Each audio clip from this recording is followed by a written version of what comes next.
แล้วปฏิบัติให้ตรงเวลาทันเวลาเหมาะแก่เวลาเสมอพระบรมราโชวาทพระบาทสมเด็จพระเจ้าอยู่หัวจบข่าวเอกวินกากนิกบรรณาธิการข่าวสุพัชรินทร์โพทองนาคและธราวุฒิวิชัยดิษฐ์อ่าน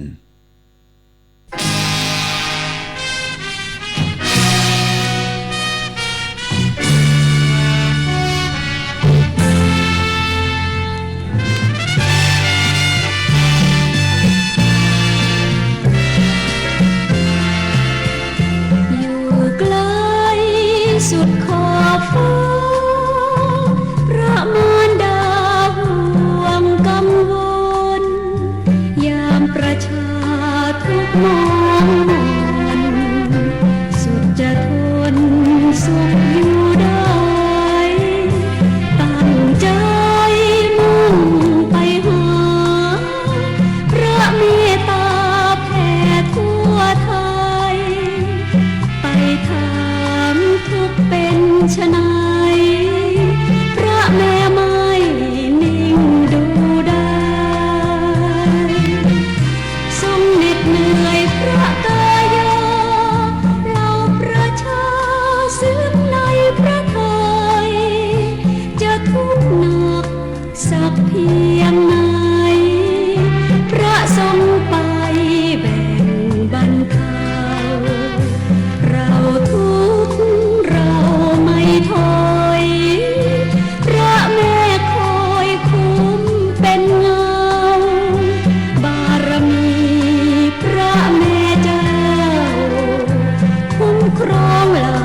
ชาวประชา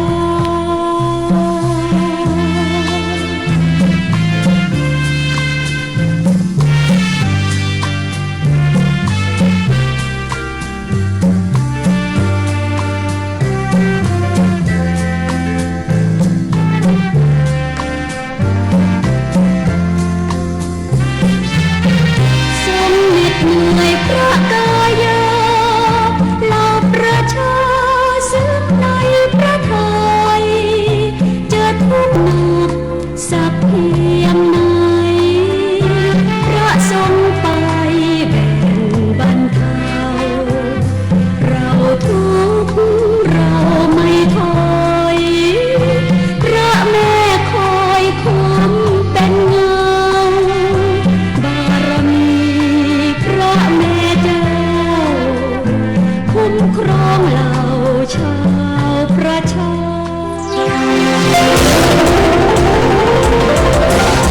วิทยุแห่งประเทศไทยให้ความรู้กู้ความสุข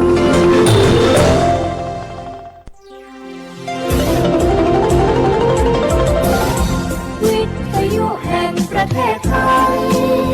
ให้ความรู้กู้ความสุข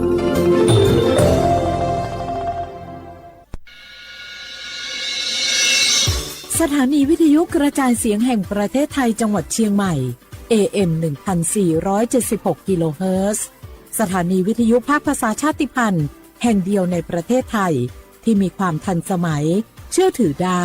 สร้างอัตลักษณ์กลุ่มชาติพันธุ์สู่สากลโอโบดะจ้าโอมิชเปอร์เมื่อสุงคาปอกว่าย้อซงอุดูธรรมาสถานีวิทยุภาษาชาติพันธุ์แห่งเดียวในประเทศไทยทันสมัยเชื่อถือได้แล้วพบกันที่สวทเชียงใหม่ AM 1476 กิโลเฮิรตซ์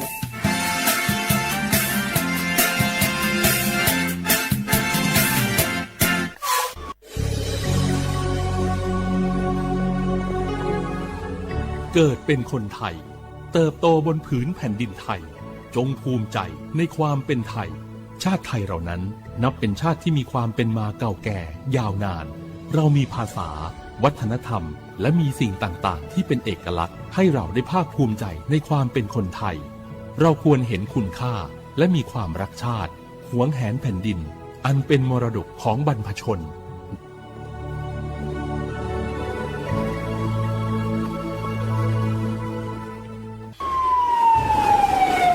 อามิตุเวเจโลกอดะเกดะวิมุหอซาเตผาออยาอดูทะขอปิยาเว โนหุชยาลาแทมเมียวนาติตอพ่ออามีตุคือตุและติชลาไลกาปุวิชแลมาเวกอดสเปเซแลงาคือชอยาเฮปุเฮคอโลจาจากะจาและอามีข้อตุคือเวทัปาโตเทลาเวและงาคือติจามือจักกอตีสามารถมีมาโกตีมีเฮคออามีตุคือเวทัปาโตอามีตุโตลาวิเจอามีตุและโตลาตาวิมุคอซาจะได้คาแลมาดาวิมุฮอซา PM 2.5 แพกและกอแลติลาวิก็ตุอุจาเวงาคือชอยาอานาจะได้ผ่าทัปาโตอาสากะเตขอย่อยาไอเวเจอชโพซัตเซเวอานามาเลอานานิมัสอานาและอุโนเนลูไกเวเจสถาบันวิจัยวิทยาศาสตร์และเทคโนโลยีแห่งประเทศไทยงาคือไทยมีชอติเกนิมาลาเซจาดะและอามิตุเวคาเปเจอาเวกอดาเกดาวิมุฮอซาติผาเนคืออยาอดูติผาทะขอปิอาเวเตจ้ามือจักตัวตีติผาทะปาตอมาดาวิมุฮอซา PM 2.5 จะได้ผ่ามากาโตลาจุอโปโครงการนโยบายจะได้ผ่าทะตาและกาลาตาวิแลสำนักงานการวิจัยแห่งชาติอโมแพทิโย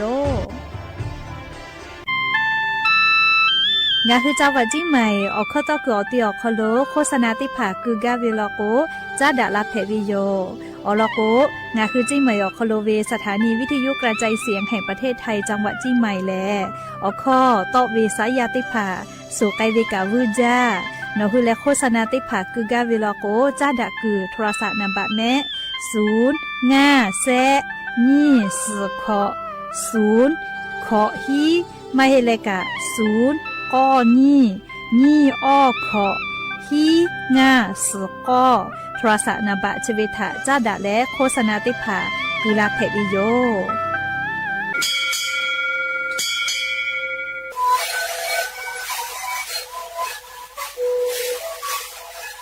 ชีวิตคือมันคือยาแก้เชื้อดีออกข้อแสดงและบุคคลตัวเกี่ยวออกทีตลอดที่ไหนAM มาบาเต็งที่โอหาสุดที่เกิดขึ้นเฮ้เล่นเล่นหลักเอาพ่อเอายาแก้เชื้อได้ไหนตัวและได้ชิ้นไหนเล่นเกิดไปเอายาที่ไหนที่ต่อแล้วก็ไหนก็ขยายเล่นเล่นและหูคอก็ชื่อดีและงานและหูคอก็ชื่อสมานในข้อโบในดีโย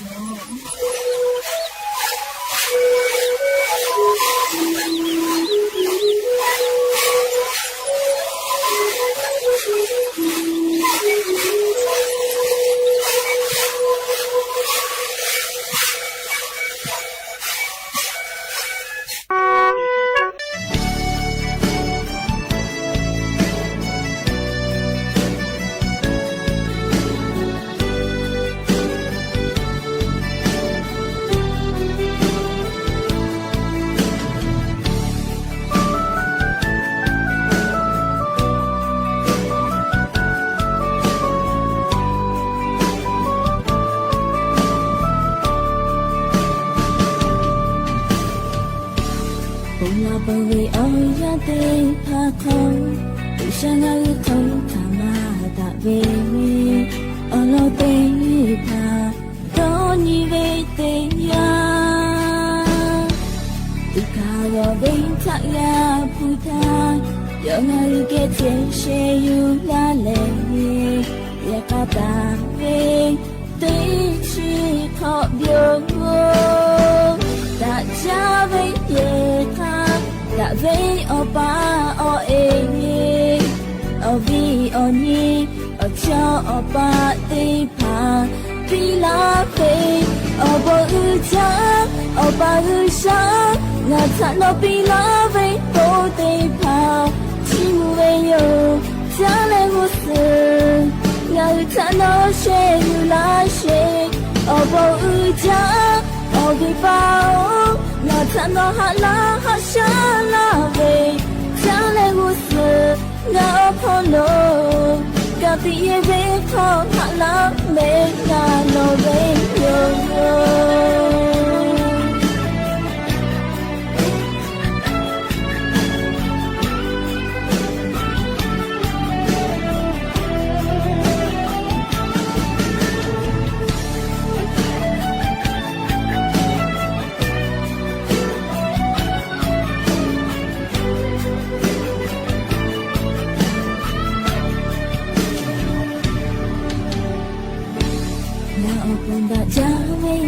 学怕，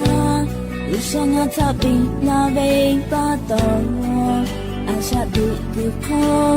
ต้องหาดูมาจอชิโนชิตาเคยงาบังงาจามุขมิโคราดูโตตาเบนีอุชาโอโบชิมุเตโยตาจาเบเยกาตาเบอปาโอเอโอบีโอนีโอเจ้าโอปาติพาปีลาเวโอโบอุจาโอปาอุชางาทันโอปีลาเวโบติพาชิมุเวโยจาเลวุสงาโคโนเชยูลาเชโอโบอุจาโอบิบาโงาทันโอฮาลาฮาชาลาเวจาเลวุสงาโอโคโลกะปิเยเบโคฮาลาเมงาโลเวโยโอโบอุจาโอปาอุชางาทันโอปิลาเวโบเตพาชิมุเวโยจาเลวุสงาทันโอเชยูลาเชโอโบอุจาโอบิบาโองาทันโอฮาลาฮาชาลาเวจาเลวุสงาโอโคโลกะปิเยเวโคฮาลาเมงาโลเวโย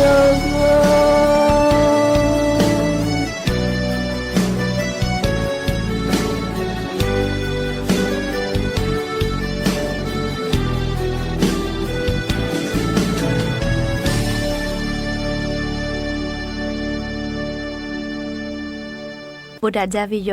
อย่าพึ่งหาติปอทอกาดาจาวิโยเนียยาเฉาะคอโลงะคือติปอกกะมีลาแล้วเฉป้าป้าโลงะคืออวิโยเนียราหุยาติภาเกอติแกไรอบุดาจาคอโลงะคืออคอกะกอกะดักอิเชวิทัปตออรอเปแลติกาเลเลทา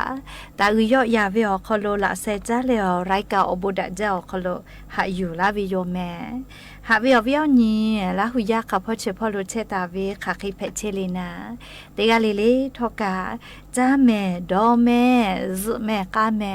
ฮาเลดอซาเทโอลีนาจะได้เจอกาเลียงคือไทมิกอคอโลแลมกูเวอยา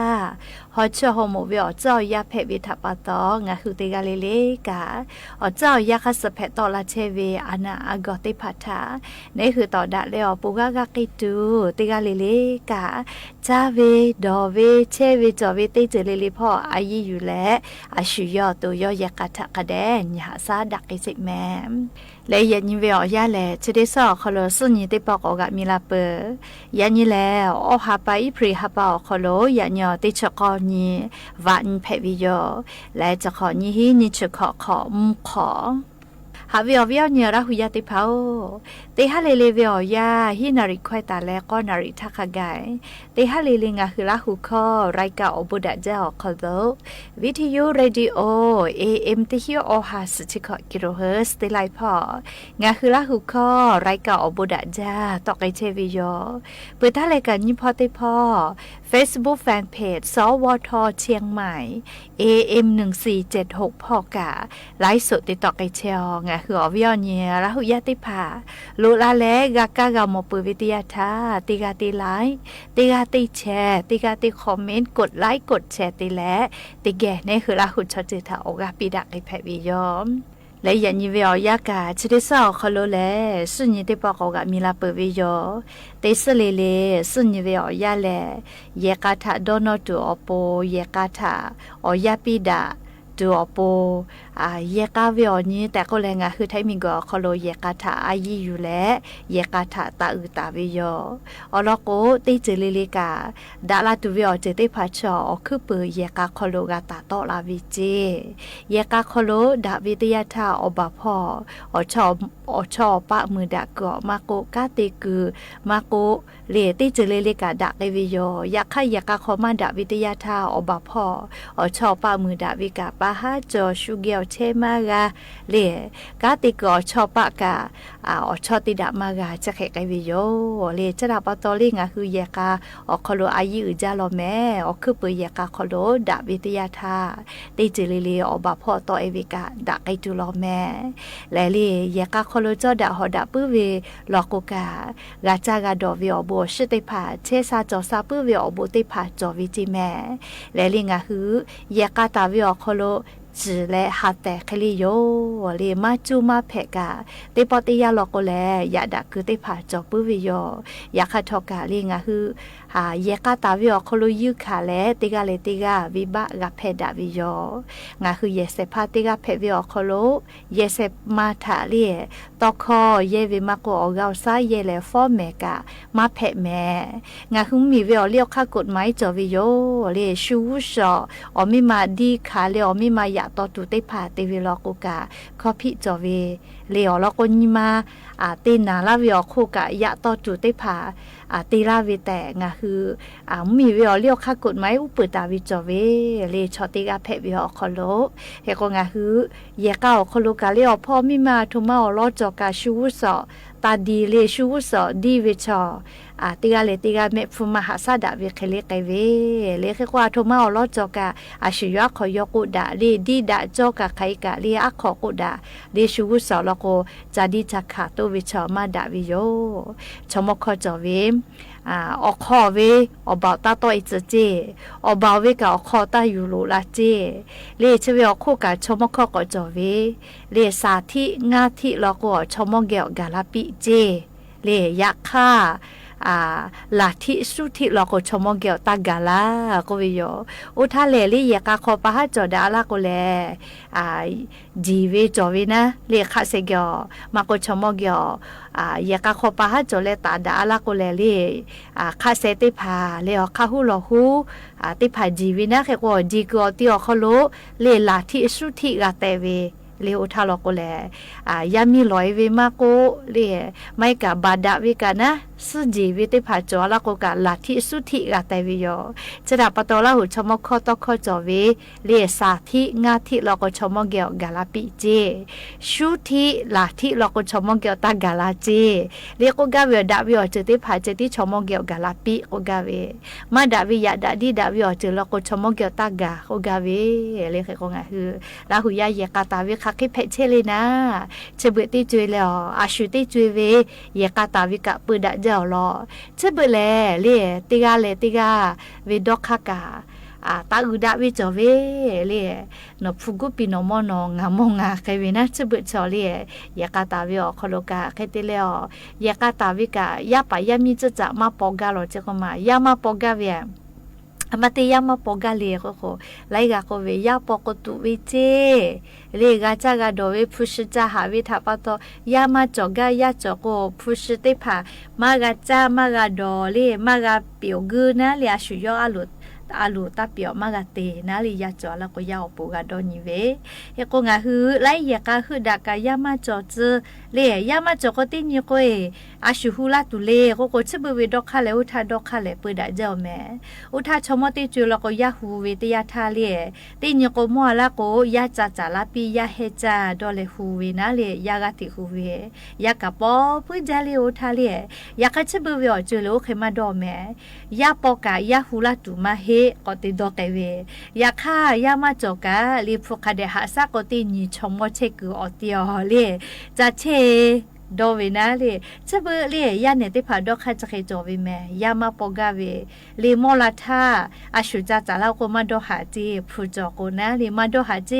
เฮโกยามาจอปาชอติพาพวกคาเดกาโกไตเวนะเลคาเตเลยาจอเลกาลียาชอจะเบวิยาชอชอมัว จากข้อคดีมาสลก็มากาจากาดอลก็กาชุยพุยดอเวเลอปอยาปีเวจจะมาจอลีจะเบือจุยยาเนี่ยดอกคติผาออกโลชุยถ้าเราก็แลเล่ฟุจากาก็อปอยกาถิกาจาเวเลอปอยจีทาหัวลาเวก็คนน่าอปอยเวอบูมาลือคนน่าเลยแต่เราก็เลอปอยเวอบูทามาลือวิชอเลจะสุดสุดจอวิจีอยากให้เลชมัวมาจามาโตอปอยเวอบูลือวิชอเลพุชขามากาไกกาข้าสอบาเวคเลไกวิจก็มาจะสุดสมาจอเวเลก็คาเดดอนี้เลเจ้ายาปีปากเกอดอกคาปีปากเกออยากคาดาเวเลชมองคือติจุยปุติจุยมาลาตาวิชมติภาวิตอกคอเลมาลาตาวิอจิติภาลโกนออายุอยู่เลคาเดหาซาเลนาอยู่เลกะติวิลโกเลนอคุโลอบูติภากาลาติโยแม่เลก็ยานิกาซึ่งนิเวอญอยาเพวิทัปตอยากะทะจาดาวิอร้อยติภาอยู่เวลาเลงะคือละคือยาติภาทะออกาปีดาวิโยแม่ชียาชีวาดาจายาชีแม่ชีวาดาจาผู้ลาผู้มา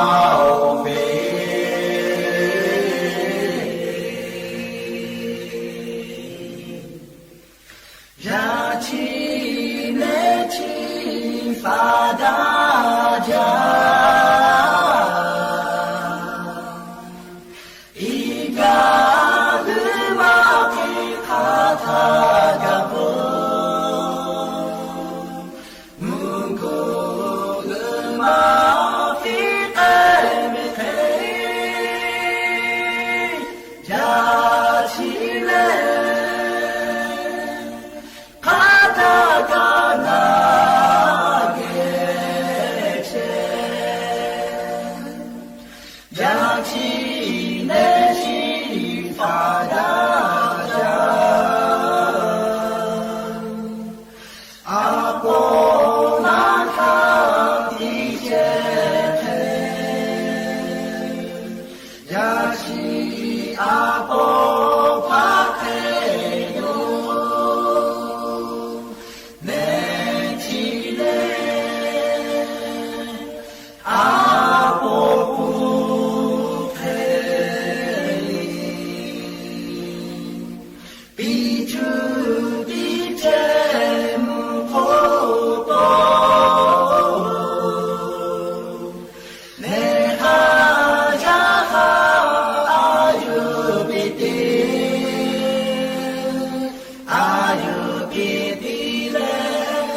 โ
จ้าและเชษาจอซาพ่อจ้าดาเวอรอติผาติแกก่อนนาสิแม่เชษาจอซาพ่อกาติเชวิกรมอนามัยอคโลกางาหุมมียาจ้าวิดอวิพ่อสติปิกาลาวิโยอจุเจเวสาปึติผามาโกลิจาเวปียเวติผาจ้าวิอคโลเลจอลอยจ้าจิแม่คาเดดะเกปิเจคาเดเตแม่เลจ้าเจมาเฮลโกลิจ้าพิจายะพิยอยอเวอานาเตเลกาอุปีนาอากาลูเวโกปิอนีอานาติผาแพกไกลาเจเฮโกลิงาคือไทบิงกอคโลกาชิดิคือเวอยาแลมุชาชเลฮอจาวิทัปตออฟุมาเชนจุริซีติผาเลเชื้อจุริซีนติผาออกากาติเฮวิเจแบคทีเรียทักขะไกออฟุมากาออกาเฮวิเจเชื้อจุลินทรีย์มากกว่าเชื้อแบคทีเรียจะได้ผ่าแลละชื่อคอโลเวจาตุได้ผ่าเตเลกาเลียงาคือสาได้ผ่าคอโลช่วยเวได้ผ่าคอโลจอมาแลงาคือเตเมตาวิจาตุดอตุได้ผ่าจืญูไว้และเลงาคือมาดักเกวิทยาธาเลเชื้อแบคทีเรียมากกว่าจะได้ผ่างาคือจาตาวิจาตัวคอโลจอเลจาลุเอวิโลโกเลอุปินาอากาลูจาพิจายะพิยอยอเวอานาจะได้ผ่าแพกไกลาวิเจหรือเลกาลีสาติผาลโกคาเดติเมเลจะเจวะสากะอุติผาทักขะไกกะเลคาเดติเมเลจะจิเลนาปอมากะปุยเวอานาติผากะฟากะเวเลคาเดติเมเลจะโกเลคาเตเลชเวอโคกะเลอจุจาวิปิยาเวติผาลโกจายอไกเจเลฮอจาชจาวิทัปตออุปินาอากะลูจาพิจายะพิยอยอเลอานาจะได้ผาแพกไกลาวิเจและลิงาฮือเชอติผาติจาวิกาจ้าปือลอยติจ้าจีติปูติปูเลติผู้อาและติเมตาและเลไลปูจ้าวิตาติเจอลโกเลชดิคือเวอยาแลจ้าตุดอตุติผาจญูปื้อจ้าเจเลจญูจ้าลาวิทยาธานี่คือจ้าคือเวลโกกาจ้าพิจายะติเลพิยอยอเลอุปีนาอากาลูเวอานาชดิผาชอกูกูเวอานามาให้แม่เลหอวิหญละหุยาติผาเลกก็งาคือติกาเลกาเลจ้าวิดอเวอคโลสติตาและเลติจ้าติดอเวอคโลกาคาเดดะเกปีแต่ก็แลหอวิอญละหุยาติผาทาเลจ้าวิดอเวพ่อสติตาเลฝาปื้ตัวอโปอรอจะได้ผาอยู่เวลาแรงคือละหุยาติผาทาสติปิลาวิโยแม่และอย่าปึฮาติปอทอกาชิลากาลาตุเวอรอซาตาติผาจะใครไม่จะได้โยแม่ลุลาและกากาพนาเลออกาปิลาเชเวติกาเลเลกาอบูจาแม่ติกาเลเลซแม่กาแม่เชซาจอซาฮาเลดอซาปิอบูจาどうしみどしょこなめぐしがちれのげおがゆちべのぐしがちれのあるたひゆちのめぐしがちれのびぼちゃちむちはたかのめぐしCheve, Oga, Satepa, Noge, Gabe, Haletu, Vetepa, Mata, Bive, Naoni, Hatepa, Noge, Gabi, Ojove, Asate to you.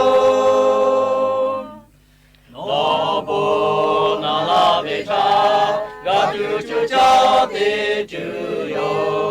no get hale to the paga to chachebe, Nahoya de pataga, to chalever coffee, no bo to chale ash.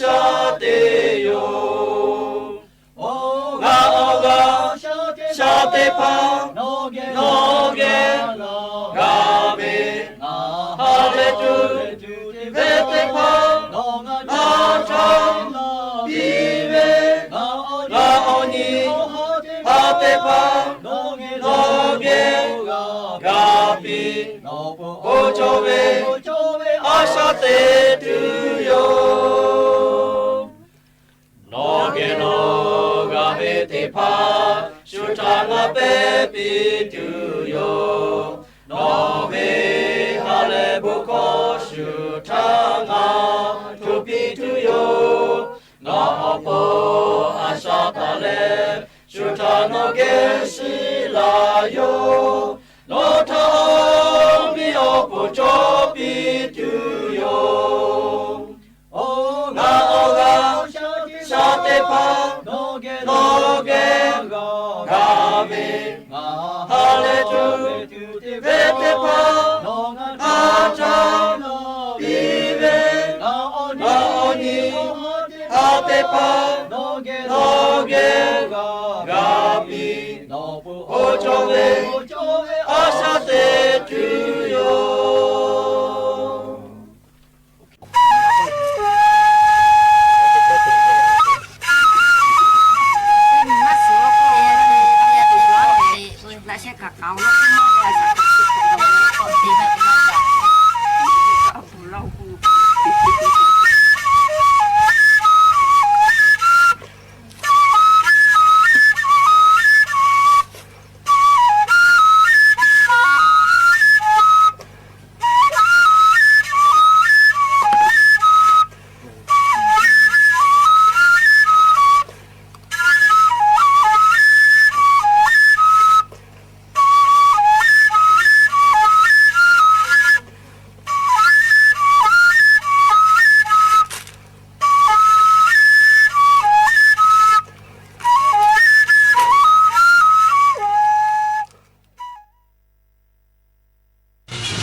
สถานีวิทยุกระจายเสียงแห่งประเทศไทยและเครือข่ายทั่วประเทศเสนอข่าวต้นชั่วโมงรู้เร็วรู้จริงเกาะติดทุกสถานการณ์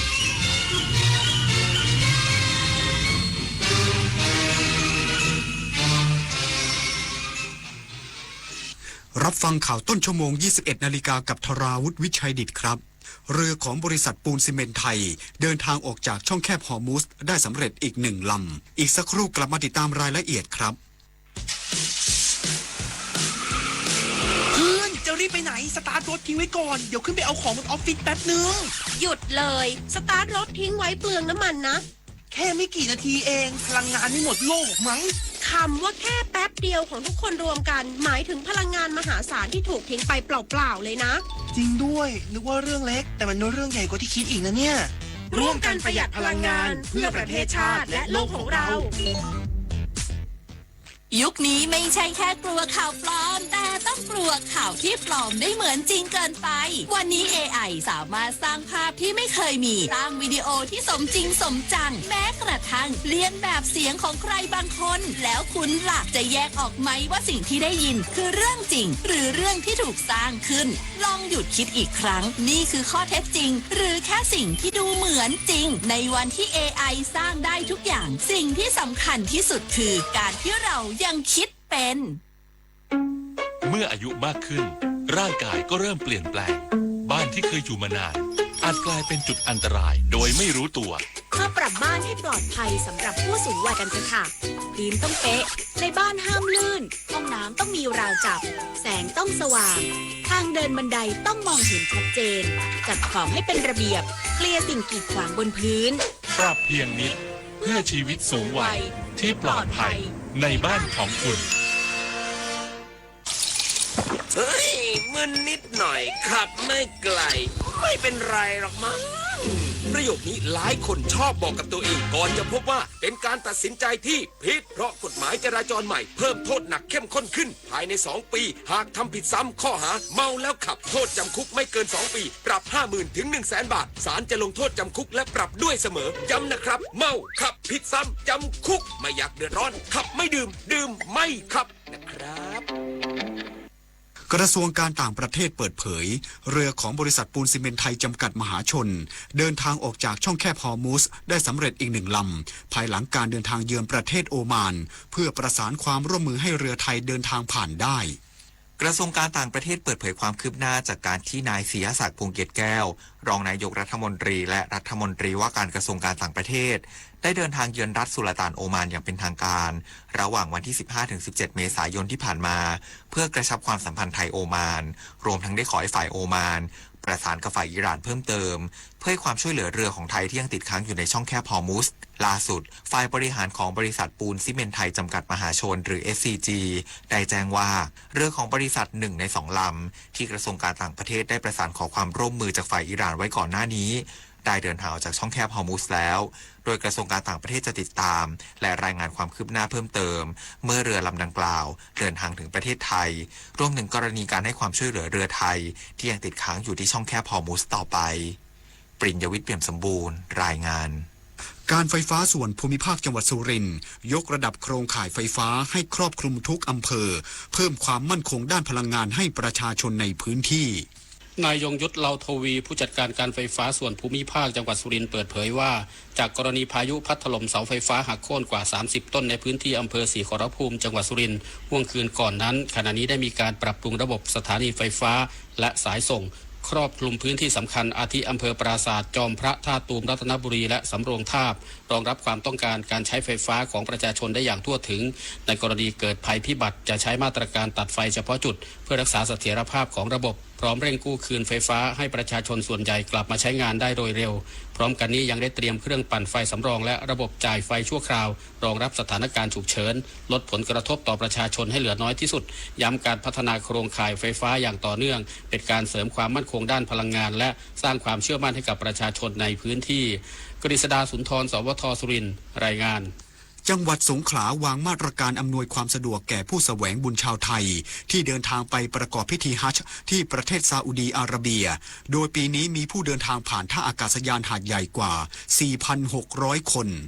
ในรอมฎอนฮายีอาแวร์รองผู้ว่าราชการจังหวัดสงขลากล่าวว่าจังหวัดสงขลาวางมาตรการส่งผู้แสวงบุญไปประกอบพิธีฮัจญ์ที่จะเดินทางไปนครเมกกะประเทศซาอุดีอาระเบียณท่าอากาศยานหาดใหญ่โดยจะมีผู้แสวงบุญชาวไทยเดินทางไปต่อเนื่องจนถึงวันที่ 20 พฤษภาคมพร้อมให้คำแนะนำการเดินทางด้านการดูแลสุขภาพให้แข็งแรงการปฏิบัติตามระเบียบข้อบังคับอย่างเคร่งครัดโดยเฉพาะการพกพาบัตรประจำตัวติดตัวตลอดเวลาเพื่อความสะดวกในการเข้าถึงสถานที่สำคัญต่างๆตลอดระยะเวลา 45 วันในดินแดนศักดิ์สิทธิ์รวมทั้งขอให้ใช้ช่วงเวลาแห่งโอกาสนี้ในการขอดุอาและสร้างความสัมพันธ์อันดีกับพี่น้องมุสลิมจากทั่วทุกมุมโลกและเดินทางกลับโดยสวัสดิภาพสำหรับปีนี้ประเทศไทยมีผู้ลงทะเบียนไปประกอบพิธีฮัจญ์จำนวน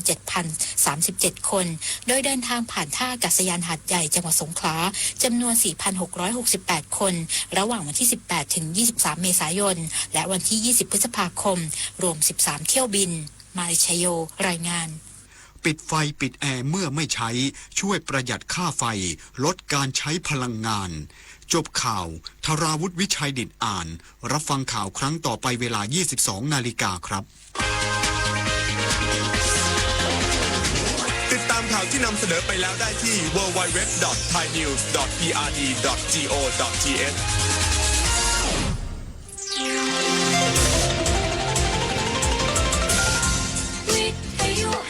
ประเทศไทยให้ความรู้กู้ความสุข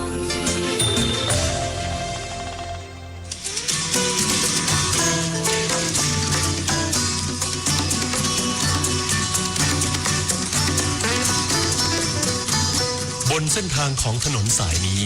เรามีบทเพลงเพื่อชีวิตดนตรีกวีศิลปะวัฒนธรรมวรรณกรรม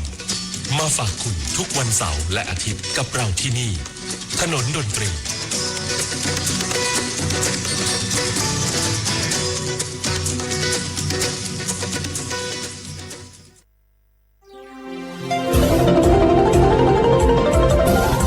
วิทยุแห่งประเทศไทย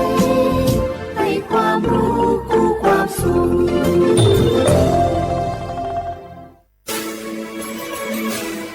สถานีวิทยุกระจายเสียงแห่งประเทศไทยจังหวัดเชียงใหม่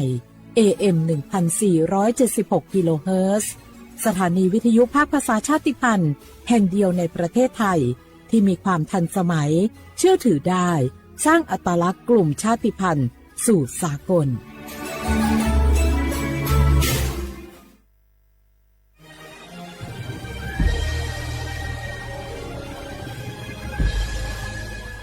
เกิดเป็นคนไทยเติบโตบนผืนแผ่นดินไทยจงภูมิใจในความเป็นไทยชาติไทยเรานั้นนับเป็นชาติที่มีความเป็นมาเก่าแก่ยาวนานเรามีภาษาวัฒนธรรมและมีสิ่งต่างๆที่เป็นเอกลักษณ์ให้เราได้ภาคภูมิใจในความเป็นคนไทยเราควรเห็นคุณค่าและมีความรักชาติหวงแหนแผ่นดินอันเป็นมรดกของบรรพชนร่วมภาคภูมิใจในความเป็นไทย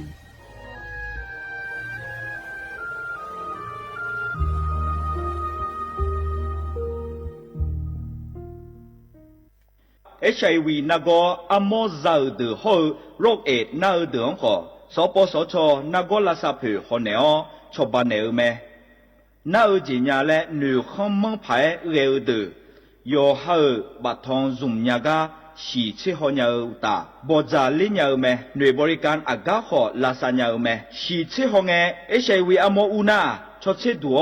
นักอาโมจำยาวๆบิวตามาเบียเจนีลาซาวเมชิจาลาคุยที่มาบิโกยาวๆขอบิวเมไวรัสตับอักเสบซีมาวันโรคมายาวๆบิโอบิจาวเมสิญญาเจมอนาสปสชติซุ่มจำยอสปสชเขตหนึ่งเชียงใหม่นากาจำยองาซุ่มยี่เยงาซุ่มงาปโยดามโอเดนากาตีโกจำยอนึมานักนาลูเดนักเตซุมยี่ซุมโยกานาลูก็ดูไม่ได้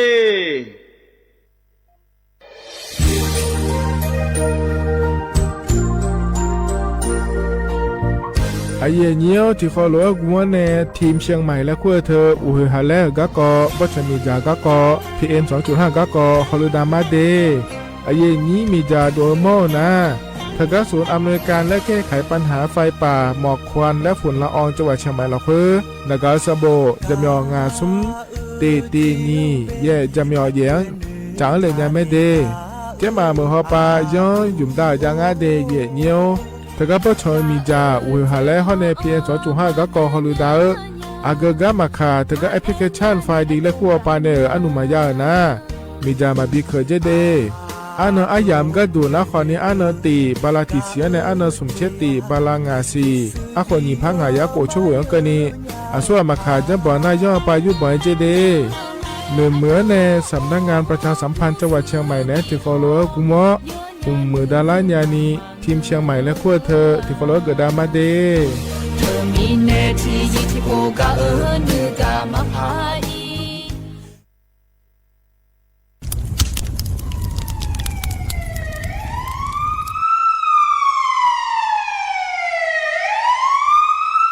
สิญญามาโลอัดเดือไทยมีขอในละตาหอปามีจายโคนาลูเปื้อบชอนที่ยับยุ่มแลก็เงกวยชิบยุ่มเกนีมีอันนี้นะชอหาในอาหุมโปยามุงเหลายาเผอเผลเในอดัวบอเขือในโอเยหุมามีจาเขือมีในอูเฮฮาและ PM 2.5 เธออัดเดือชอหายายีที่โคยุ่มเลงาเจเดสาปอนาลามาเลเปียลานือมานากอเปียลาในอุดุมอินุมขอเดลางาเจอเดือไทยชอหายกานาลูกุมเนมีดาทักเคเดมือละเนสายเหมืออเดือยาอุปาอุมังบีแดญญาภาเธอกะโครงการจัดทำนโยบายการเปลี่ยนแปลงการใช้ประโยชน์ที่ดินเพื่อบริหารจัดการ PM 2.5 และขั้วปาแหนที่ฟอลโลเวอร์กุมเนเนื้อเหมือเนสำนักงานการวิจัยแห่งชาติพปาแหนจากกางาเด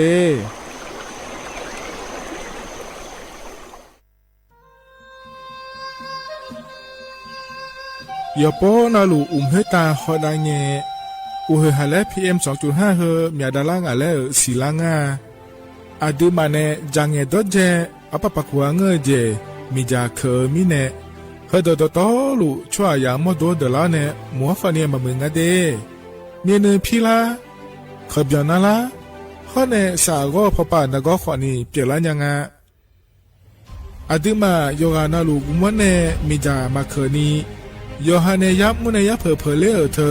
โลไถในเฉอแน่ปุ๋ยเกอมีจามีกาเพียเพราะแน่บ่ชอมยาลานีอาบอที่ขอหลวยเขาที่ขอหลวยกุมะแน่มีจาตะเคเดเหมือแน่โยหานาหลวยอยู่เหมือนจะชาโดนีย้อนยาผาเนื้อเหมือแน่สำนักงานประชาสัมพันธ์ที่3กรมประชาสัมพันธ์พปาแน่จะกาเงเดสวัสดีครับพี่น้องอายุอันนี้เดือขยาวโฆษณาไกกะกอสถานีวิทยุกระจายเสียงแห่งประเทศไทยจังหวัดเชียงใหม่พปานเนอบีเคฮอมอนาแอออนหลิญาเมเจสถานีวิทยุกระจายเสียงแห่งประเทศไทยเฮนาอย่าซิมก้อนบีดูอย่าล่อนแต่ช่องหางละหาเชลกับปจักันในดูพ่ออีสอนนี่กามาเล่าเนกามองขากากาอีกุญญาอายุเนียวโฆษณาบีเกหมอญาแลนึงมาอ้อนนานากาไงเหลียวแน่ไงชอนยังายีเนียวนากาสัมโบนาขอนี่จำยองาซุงมีสีโกจำยอโกแย่และงาเดใจที่โบนาขอนี่จำยอเวนี่มีโกแย่งาสีเวและงายีเนียวมาเจอเกญา我是下面โอโบดาจ้า โอเมชเปอร์เหมือนสุงคาบอกว่าย้อจงโอดูธรรมา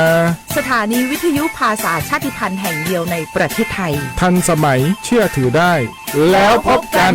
ที่สวทเชียงใหม่ AM 1476 กิโลเฮิรตซ์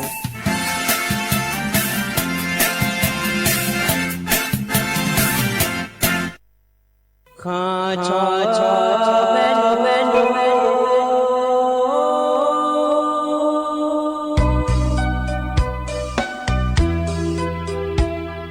在你照顾里我到我土呀卡不在你怎么里我到我朝呀卡不超怕马西早茶路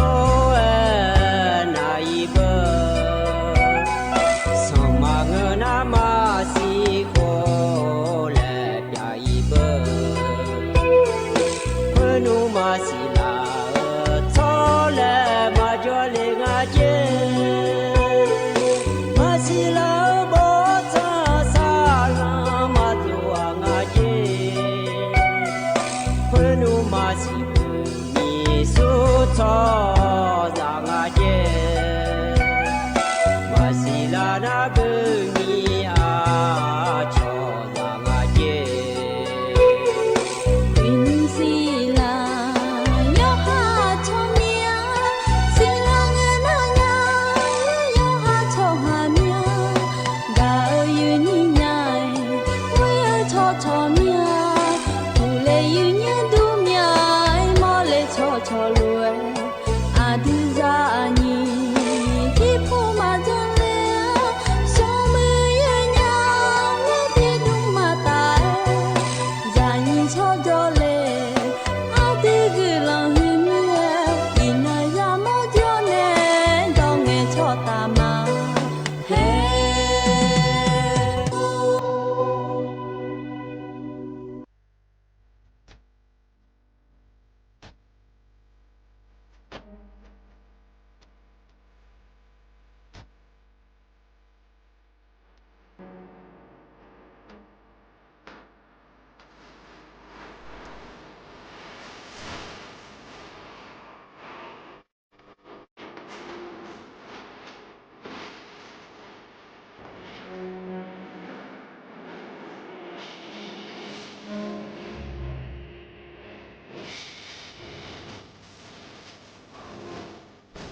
อุจิพออุตุธรรมะเดไอ้นี้มีขอยาโยกานาลุเนรอเยเนียวเยเนียวนิมจิกะลอจะมีนาลุทอนจัวลอเยนี้โยอานาลุเนพะยาทอนจัวเมียเดเยเนียวเดฮกาเมียวมัวดูสวทเชียงใหม่เนรอเยเนียว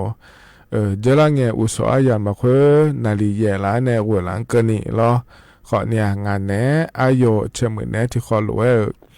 ยาถอนจัวมาเดยเนียเดยเนียก็ต้องเชื่อก็แม่นี้อย่าไปเบียวเลยนะหาดาภายเราหาเดืออาขาเดือก็อาเดืออาขาก็ขอนี้เราพอในอย่าบินหาดามาเนียต่อชาขอนี้ไปเบียวแล้วเราเลยนี้ยุ่มจิกเราเนียนาลีเวลาเนนาลีเชลังกันนี่เราที่ขอรู้เลยพระเจ้าดามาเนี่ยเราอินากรานาอันเนาะชาลาหลวยเรายอมยากานะขอลิซาแล้ว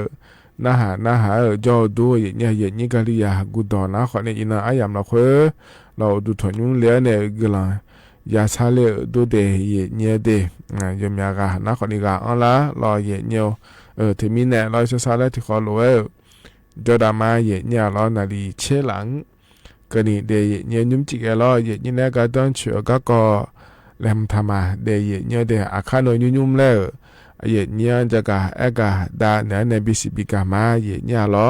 เพราะในเธอแต่มังเงอล้อไปเบียวเลยนะหาดาภายอาเดือกักอาขากักเกาะล้ออาคาโนอายามฮะกันยาหลวยพอนดาเดมาเดยเนี่ยเดมิเนี่ยชันเทนนะหาดาญาแม่เนี่ยล้อที่ขอหลวยจะดามาเนี่ยเฮกันเนี่ยนะเนี่ยอันเนาะจะมาจะกะกะดามาเดยเนี่ยเดนิมจิเฮกานี่นะถอนจัวอาเดืออาขาอันนานายะที่นันฉลางะเดยเนียวบลาสีนาขอเนี่ยสีอาขอน้ำมังที่โคง่าเดไทยอันนาอินาวันอาทิตย์อันนาชั่วบลาสีนาเมษายนลออาขอนาขอเนี่ยหยิบผ้างายา โกช่วยงาเดเยเนียเดนะขอตัวละตัวละเยนี่แหละทอนเยอะนิมจีอายามาละคุยเดเยเนียวกางานเนี่ยก็กอลมทางมันจะการได้มีนายรอเยเนียวต่อชาติบิมเล่พนักหาตามาเดนิมจีอาเตออดีอาขาลาบุมีขันจ่อในชาต่อชาติยามยามบินาหาดานยาเดเยเนียเดก็เหมือนเงินแม่เยเนียล้ออดีอาขาลาบุมีขันจ่อในชาต่อชาล้อที่คอลเวเดดาเลมาและชาต่อช่างอเดนะหับยอดามา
เธอน่าต่อชาเย็นเยี่ยมพอเนี่ยบินาหาดาล้อเย็นยี่ว่านาลูเวอายานาหาเบียวดูเย็นเยี่ยวก็จะนอปาละเนี่ยนะหาล่ายกหานาลูวอุดุธรรมะเดเย็นเยี่ยเดมาข้อปะเนี่ยนะหามาเฟซบุ๊กปะเนี่ยนะหามารอเย็นเยี่ยวนิ่มจีน่างานแน่อายุเชื่อเหมือนแน่ที่ขอหลวงจดามาเย็นเนี่ยล้อก็เนี่ยนะก็จะกะกะได้แต่มาเย็นเยี่ยวเดเย็นเยี่ยวก็จะละเงก็ล็อกทั้งผ้าอายามเหล่าคุยล้องามาดูเฮกาเหมือมายาจ่อเดเย็นเยี่ยวเดพิบางามาพูนโอดาเลนกว่านาเลมาเย็นเนี่ยแล้วงามาพูนะขอเนี่ยเธอกับบ้านทุ่งพร้าวและคูกาเลยเนี่ยตะมรวีอำเภอแม่สวยเจหาเมือละคุยเดยอมยานกว่านายานาเลี้ยวอายามละคุยรอเนี่ยงานเนี่ยกาทีมนะขอเนี่ยลัวโฮยาลัวเทสาเธอมาเย็นเนี่ยแล้ววิวแล้วช่วงถอหาเธอแล้วเลยเย็นนี้เถี่ยเมื่อขาเนี่ยยากามาเดเย็นเนี่ยเดชูหัวเงี้ยที่ปัวนาขอเนี่ยเธอก็โรงพยาบาลแม่สวยแล้วขอในโบถาขอยาแล้วเย็นเนี่ยเธอก็ช่วยยันถอเล่าเธอเดเย็นเนี่ยที่ปัวนาชูหัวเงี้ยนะขอเนี่ยเธอก็อบตวาวิอปาโลขอนี้เงอและงาเถเย็นเนี่ยแล้วช่วยหาหน้าก็กะถอละเนี่ยบาหัวยังหล่อบิลาซาเอียก็ดูเดแล้วงาอินยุมนาแล้วเย็นเนี่ยเธอเย็นนี้เถละชาลาเนี่ยเขาเข้ามายาลาสางาเลยจนสามโดเนี่ยรอเย็นเนี่ยหัวร้อยเขาเข้ามาหมอเนี่ยบิชบางาเลย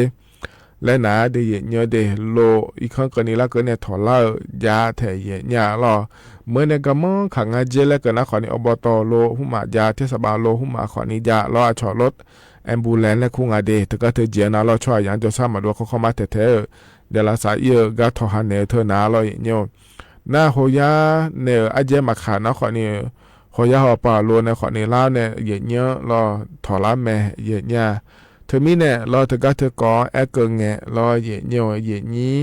งั้นยังอยากโปรยไอเนี่ยหอมมาเราก็พอเนี่ยเราเนี่ยอาจจะรู้อยากคั่วงาได้นะขอเนี่ย1669เจเย็นเนี่ยนากาสบุเฮมอเตอเดเย็นเนี่ยเดตีโกแล้วงานในเย็นนี้อาเกจก็ดอลลาร์ขวางนี้อุมานาเนี่ยมากาเลเมียเลสามก็ต้องช่วยนี่สามเมียเล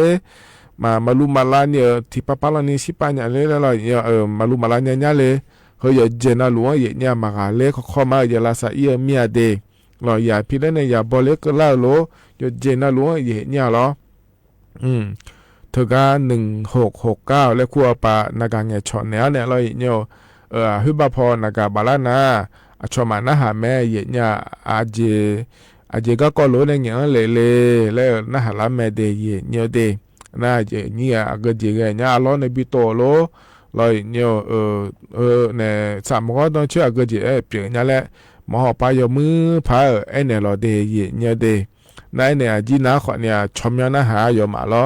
เฮก็จะอังลาชมยาอาจจะรวยคู่เลยแล้วเราเย็นเนี่ยน่าอันยุมอาเกพัวอาเกเตียอาเกช้อจอเลยจะมือพาเนี่ยเราเดี๋ยวเนี่ยที่พัวน่าอากูอาพายหยอเนี่ยจอมีเราเยอะเจมาจังเนี่ยเราจากขับผู้แล้วเกินนะคนเนี่ยเราจากขับผู้จอมาเดแล้วเนี่ยเยอะเจมาจังอุจิเอาไปแล้วพัชเลน่ามาเดี๋ยวยอมาโป้ขอนี่ยอมไม้สาเดียเนี่ยเดี๋ยวถึงมีเนี่ยเราจากขับผู้จอมาแล้วเกินงานละแห่อาเกซอยละคุยจอแล้วจะมือพายเจ้าหน้าที่เอาไปอย่าเนี่ยเดียเนี่ยเดมันก็น่าขอเนี่ยโปยอสามีเนี่ยนั่นอย่าเจน่าลูดเนี่ยจีน่าขอเนี่ยนากาสบที่โปแล้วพันหาเยี่ยเนี่ยนากาสบน่าหาเงี้ยอายุมาอยู่จนรู้เงี้ยคนเนี่ยนากาบินเนี่ยเดย์เนี่ยเดย์อย่าเจมาเจงเงี้ยลักเกินเนี่ยมาปุ่มมันยังไงเลยจนยังพังงานเลยนะขอนี่นากาเธอก็เยี่ยเนี่ยบินเนี่ยหัวอยู่มาเงี้ยหัวหลานนะหาหัวหลานเยี่ยเนี่ยทุกหัวหลานเดย์อายุมานะหาเงี้ยมาเงี้ยเอาเลยเนี่ยนะคนนี้สาลาเบื่ออย่ามาปุ่มว่าเนี่ยมีเนี่ยเราเลยอย่างนี้ที่มีเนี่ยเราในการสบงเนี่ยชอนยาบินเนี่ยถาเนี่ยเราลักเกินนะขอเนี่ยเจ้าหน้าที่ชาวบ้านเนี่ยงานเนี่ยอย่างนี้เขาย่อไปในล่าเดือดเราที่ปัวนาเทียนะคือเขลโลแล้วนะขอเนี่ยจะยอมมาจีบิชาวบ้านพักยังไงนะขอเนี่ยมือพักชาวบ้านเนี่ยเราเดย์เนี่ยเดย์นาทีน่ะเราอย่างนี้เขารู้ว่าขอเนี่ยยาแท้แล้วมานี่ล่ามาเสียเลยเหรอแล้วจีบาตัวใหญ่ท่านเนี่ยเรางานเงี้ยหัวเช่งานตัวหัวเช่แล้วเราโทรทัศน์จังเดย์เนี่ยเดย์อาจจะมีเนี่ยงานแล้วก็น่ะท ทีนอที่ยามละเคยรอเย่เนี่ยอายามยามนะลูโหลน่ายอมแมนี่จ่อเย่เนี่ยรออดีมาจก็ลาแต่มังยอเจมาเจงเมสมละเคยและเกิดนะขอเนี่ยเมสมด้วยนี่ช่วยอย่าอยู่นะลูจะฮอลดาเธอโหยาลูพยาบาลแม่สวยแล้วเธอรอแม่ฟ้าหลวงไปกันนะแม่ฟ้าหลวงต่อรัวอยู่มาอย่าฮอลดาเบอเธอไม่แน่แห่ดูมาที่อันนั้นเนื้อแต่เธอรอเจ้าหน้าที่มีของก็ยอดูมาเดือดเลยเนี่ยรอมันนี่น่าอ่ะเนี่ยชาวบ้านเนี่ยพากันขอเนี่ยแห่อดีมาเนี่ยเนื้อกะรอลักเกินเนี่ยเจมังดีมันนี่ล่างาโลมาล่างาโลเลยโทขอแต่มาเนี่ยชอแต่มาแล้วรอเนี่ยไอ้น้าขอเนี่ยโยมาขอเนี่ยแห่รอยองแงรอยองแงเบอร์เนี่ยยอชาวบ้านเนี่ยพาของมันชาวบ้านแล้วเราเลยนี่น่าย้อนขอเนี่ยพาบังอาศิทุเรนากาตัวเนี่ยชอเนื้อเธอเดียเนี่ยเดเธอมีเนี่ยคนรู้ทัดจังเดแล้วก็เนี่ยหมอเนี่ยเธอเนี่ยมันนี่อยู่หาหลุดแล้วเนี่ยรอหมอไปเขาข้อมาอย่าบีชบังอาเจแล้วมันเงินนัดทายุมหลอนทับโทษหลอเดงานที่ปกแพ้ก็เนี่ยเนี่ยนากาสบุล้อตีโกวล้อเนี่ย1669และขั้วเทิมเดยเนี่ยเดยงพายในฐานเนี่ยโลลานาขอเนี่ยอุซอนกอุจิล้อนาลินิช่วยละล้อนากาเทิมเงี้ยเนี่ยบิชบาลายาแม่เดยเนี่ยเดขณะเหก็อาดัมเปียยามเหละคุยล้อเยนี่เนี่ยถอนจนเนี่ยจะกะเอกาด้านนั้นเนี่ยบิสิบิกาเดยเนี่ยเหก็หนาวเนี่ยต่อชาติบุมแรกพระนาหดามาเดอโดตาพยาภัยในชาติต่อช่างงาเยเนี่ยล้อที่ขอหลวงนะฮะเบียดามา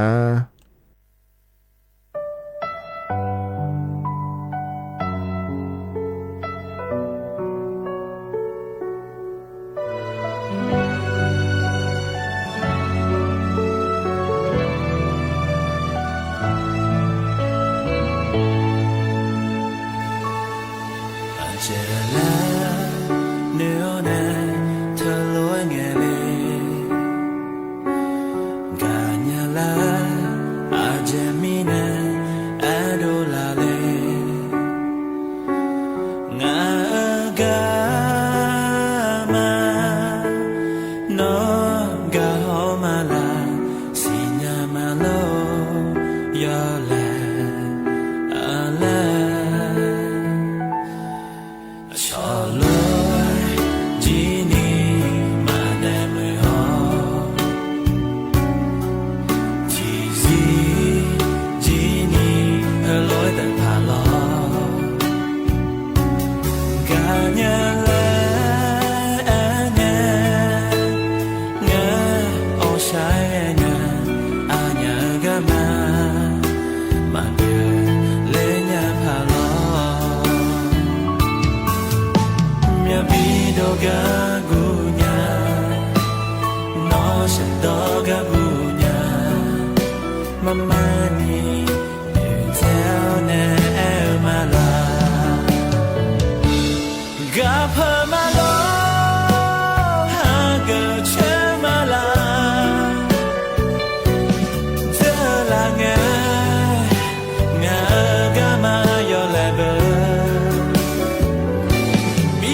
เธอนะ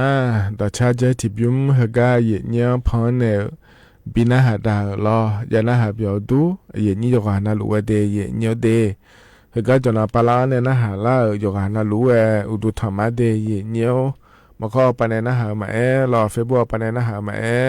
จะขอเราจะละมาเยเนียยุมจีนางานแหนอายุเชมือแหนเราเลยเยนี้เสอาดัมเบียยามเราเคยนะขอเนตกาเยเนียในการนั่งเชื่อกะเกาะลอแต่ละชาลานก็เปล่าเงี้ยล้อเยเนียมอนเนบิชอบาลาก็ดูโลบิลาเนบิเซลาลาก็ดูล้อ1669และเธอก็ล้อนากาสบทหัวก็ดูยาจากาเอกาด้านมาเดเยเนียเดเฮกันเนี่ยนะอยู่บิบเลยนะหาดาผาอเดืออาคาดดาล้อดูชมยงามาเสียญาเธอก็อยู่ทั่วป่ายูโรเหลือเนี่ยเยเนียพอในบินาหาดาเลเดที่ขอร้อยนะหาดามาเยเนียว阿妈去到伊那个你说呀是，阿大好我找伊那个你去呀是，哎个你好狐狸呀，阿大嘛就别呢，想个那什么呀，阿叫阿皮阿波卡的，阿大妈卡的我都，得啥咪好好诶，咪就那什么的，阿胡巴去等个，阿大妈会有下杂志嘛杂呢，阿姐提莫不好呢。ทีมีเจสงเจเดเจเน่อาเดบอลล้อดองท่านเน่ยูโดบิจาชาจีชาคูคูเน่บอลล้อหนุ่งท่านเน่ที่เบี้ยจังเน่ที่เจปุยซอบิจาคนหนึ่งโมละว่าชาก็เสียมีอินนักเรียนเน่สิโคติดูค่ะสิคนนี้เฮดาวเล่เฮมาเล่เฮพีเฮบอลเล่สิโคจัดดอกจ้าเล่เอกามากาอาดูที่ดูค่ะดูคนนี้เฮพีเฮบอลเล่เฮดาวเฮมาเล่阿都在老早了，那个嘛个呢？你莫来，我想个什么的？有哈牛，阿皮阿波扛，阿大妈卡就得那，有哈皮阿波，阿大妈，有么爬拉山人呢？ที่แต่งยาดูมันลาซาคนรวยลาซาคนนั้นไม่ได้ดีอยู่อันนั้นลุ่มปุ่นดีช่วงหน้างาเที่ยวไงหอคาลิเงี้ยงานในด้านเนี่ยเราปวดเดลูดูงาอาชมาสิมาสู้ช่วงมอเลน่าน้องมืองาเลยหันเนี่ยเลยรอสิร้อยเราจะเที่ยงอ่ะเนี่ยอยู่ฮะเพื่อนเนี่ยเงยชน่ามีจริงมาแพ้รู้ดูด้วยเงยชมมาเงยชมรู้ดูด้วยพังเงยชมอ่ะช่วงน่ะเชื่อว่าเชื่อดื้อยากน่ะอยากเดินมาจู่นึงเลยจู่ไหมอยู่ฮะเพื่อนคนนู้นฉันเหนียวสิอาพี่ที่เขาเนี่ยล่าอามาที่เขาเนี่ยอยู่ฮะยุ่งต่อที่เขาเนี่ยล่า个人嘛，只有那就讲呢，地方很少比例呢啦。呢，个人居民呢，地方很少比啦。有那路会上个穷个桥，会上的得卡的。啊，桥的可能那他们呢，有啊，陪阿姐会上的个穷个桥，乌拉手龙个穷个桥，葫芦娃得卡张啊。啊，对嘛，个人居民呢，和自家么呢个喏，你小陪子啊，那么么的嘛把个么我的，后面呢，和自也冇咩得开咯。阿对嘛，那你跑一动那，有哈培养咋干呢？做干呢的。阿对嘛，那你跑一动呢，有哈培养嘛咋干呢？嘛做干呢那，你看就等下都买，你嘛拉回你下山。阿对嘛，一动呢有哈培养嘛做干呢那，一动做那坑，那干活地方呢，会先好发挥呢了。哎呢，阿对嘛，那你跑一那，有几几年呢？会拿你买牙呢嘛干呢，把牙的嘛个那，那你跑他牙。有下坑有下坡呢，有下上有下坡呢，就从下头买。那坑那有下不会那道路啊，那你下搞会那道路啊，那红马会红那道路啊，那那你嘛社会别见你别看呢，那我那没道路的。有很多孩子话那中正路的讲啊，我那偏包阿大妈有下早呢没等那。好多的讲啊，好多嘛家那中州的嘛家人呀，中州嘛家那好多人啊嘛讲啊，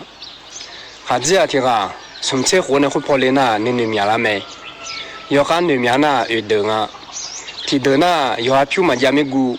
你等那偏包啊大妈那拉没顾，从等那有下啥多嘛那还没顾，有等那有下那个呢，秋衣呢，提前嘛路嘛拉伢没顾，哎呢。有下来接去了回呢，下来接啊，有下来接打针呢，皮皮就嘛呢，个人看病啊躺的。从啊提个提子阿蒙的啊，提能咯，你能咯，提火咯，你火咯，拆火咯，你拆火咯。有下子阿蒙的呢，提个嘛是伢的，从还有得怎样都买，哎呢，从还有得怎么是。嘛女小伢后面的家，嘛女母伢后面的家，那嘛女小伢，嘛女母伢伢那个那，那医院呢可以，医院那会，而且那个那做几交，那呢西做几交，那嘛女母伢，嘛女小伢那个那，医院呢好那个没，医院呢可以那，那嘛女小伢姐姐，女小伢啦，嘛女母伢姐姐，女母伢没得，有个呀，过来面。有哈，没去有没东路呢？有没那啥没的？哎呀，你们都爸妈有哈那路有做啥的？那几把东个样那里他太，那里太那几把他多的，做下啥子样都买，那里车么也么那么车票的，这边呢几把个东样那个那里他太，回答那有员工的那里他太，那你妈朋友那里他太。老李太那情况都买，你太嘛太，你差嘛差呢，要老太那情的，你太下不嘛拉，你差下不嘛牙子，啊个一个那个呢，上地嘛牙呢，要么牌多久都来，差来你情的，要往哪路？啊对嘛，干嘛地方来接那情里呢？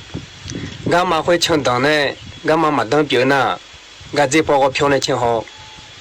个这包个票呢，像那嘛，像到人家妈妈家，啊，对嘛会个高铁对相对的，嘛相对像人家那个那，个这包呢相对好，个这包呢相对好那，嘛你像人家高嘛家，啊，对嘛来会，啊，对嘛运动来会，没有下高，他慢慢他下到他，他慢慢下到他那，啊对啦，啊，对嘛用来会有没有谁家那，也在会来。啊，对嘛，你嘛来会运动来会有个高级呢，啊呀，个拉正啊，嘛拉正啊，有下女呢，女帮女班呢，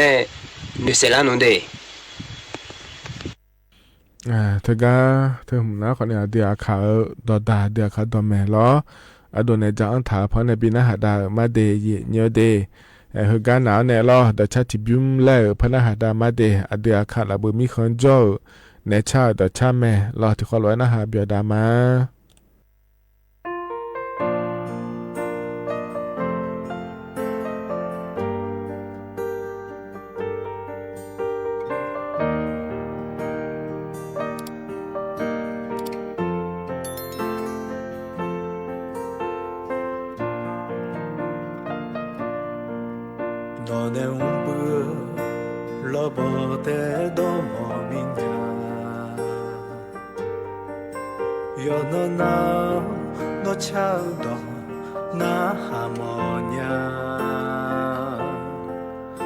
Aga ika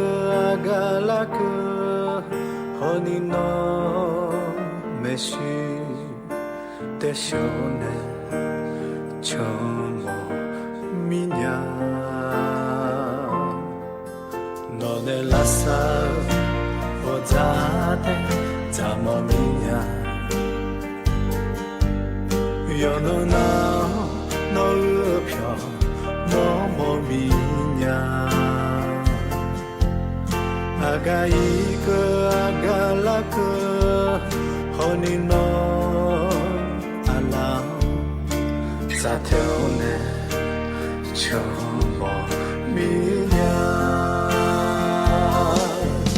就那呀个郎阿诺修呢？我就来那也家破个好嘞嘛，家来水水不也啥缺少了，也家走来糯米嘞嘛，就那呀个郎啊那修呢，老个老在来那好咋嘞嘛，那好有笑啊的鸟，提高了来那表嘞嘛，拉哈提前里。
缺少了，也家做的努力的嘛，就那呀个郎啊那些呢，老个老在嘞呢好在嘞嘛，俺娘好有笑，俺娘那的娘，提高了嘞呢表嘞嘛，拉哈提千里。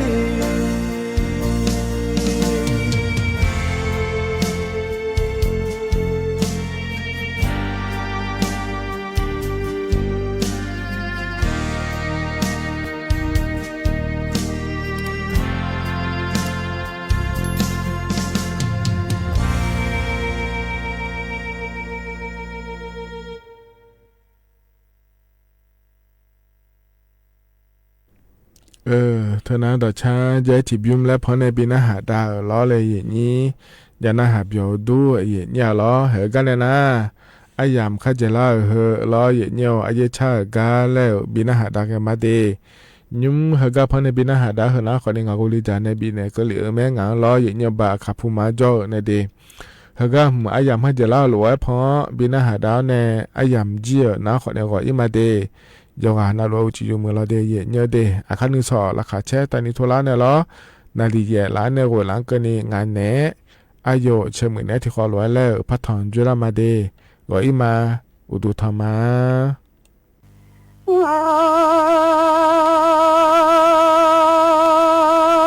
อาเวนนอ nó thong lại đó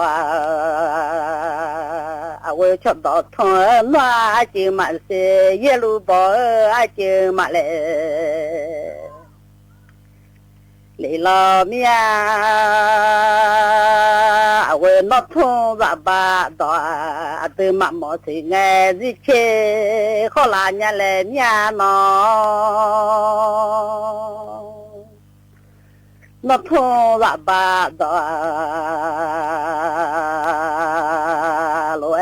từ sự nghe gì chứ khó là nhà thôi cho từ thì được rồi từ mà mỗi sự nghe gì chứ khó đó ta dài chứ lúc ta dài chứ người lệ thôi tệ mà lo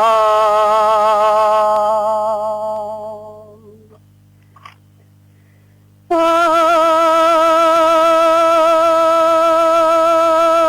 như nhà này thôi mà là ya nó không ra ba đó rồi cho đó nhà này thôi mà là ya de là như mà giờ khát giờ là như trẻ mày giờ khát giờ rồi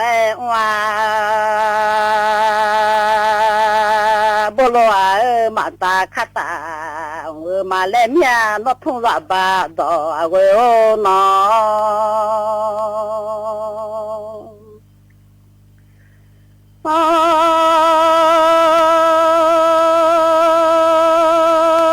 nhưng mà giờ khát giờ nghe để chơi mà giờ khát giờ khởi nung đỏ lại mà bỏ mía để mà xả đỏ lại mà bỏ mía là nhìn bố lô mà ta khát ta nghe khởi nung mà ta đỏ lại mà gia lại nhà nó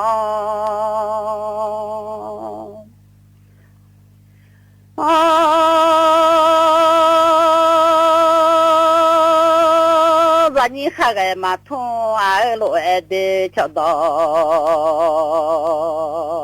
cái mà thong nhà gia cụ lo nuôi để ga nu mà người lệ mía thôi cho được thì được nó thong ra ba đó lối mà mỗi sự nghe gì chứ không nghe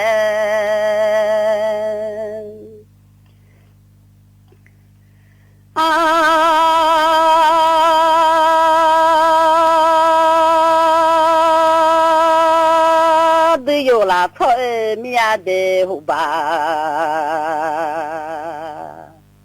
vô là thôi lại nhà hụt xe máu chỉ để sắm hoa là lo nhà thôi cho được thì được là gà lên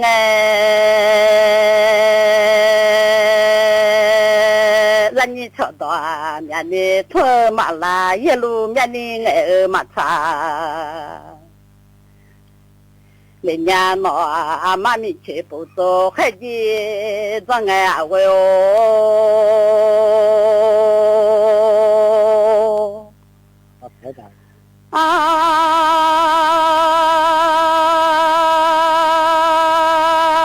đi chơi mi cho chơi lại thung lên ngay đi ra đủ chơi mi cho chơi rồi lo gì đó mi cho biểu lại thua tệ mà mà đó polo mà thung lên mà ngà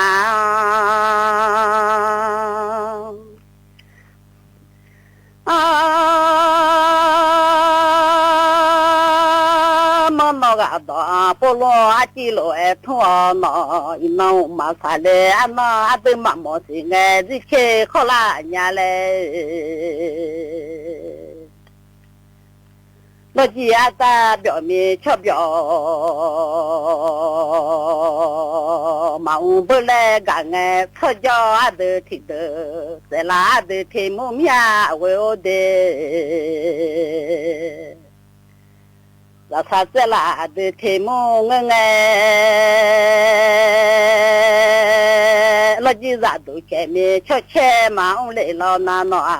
เราจีอาตาเบียวมีชอบเบียวมาอุ้งเรานาโนเราจีตาเตมาเชริงาเลโนเราจีราดูอาตาเตมาเชริงาเล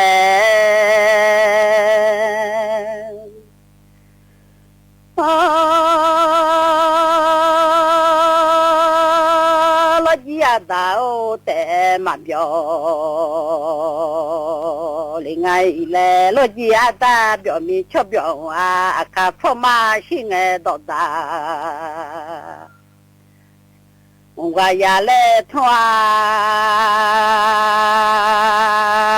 อันยาเจเลมาเจข้าเจบโลมาตาข้าตาอันนามีอาเวโอ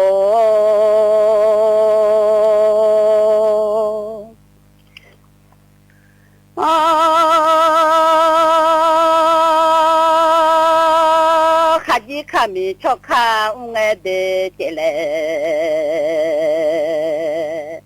กามีชอบข้าวข้าจีบโลคือมีชอบคือว่าเป็นไงเราจีมาชาดอยมาทุ่งเลี้ยงเลยหนอมาเงยและมอดอยมาเงยเลี้ยงเลยหนอมาหนอดอทุ่งดอนาจีระดูดานาจีอะดอนีนาใครนาเจ้าแม่เวลนอ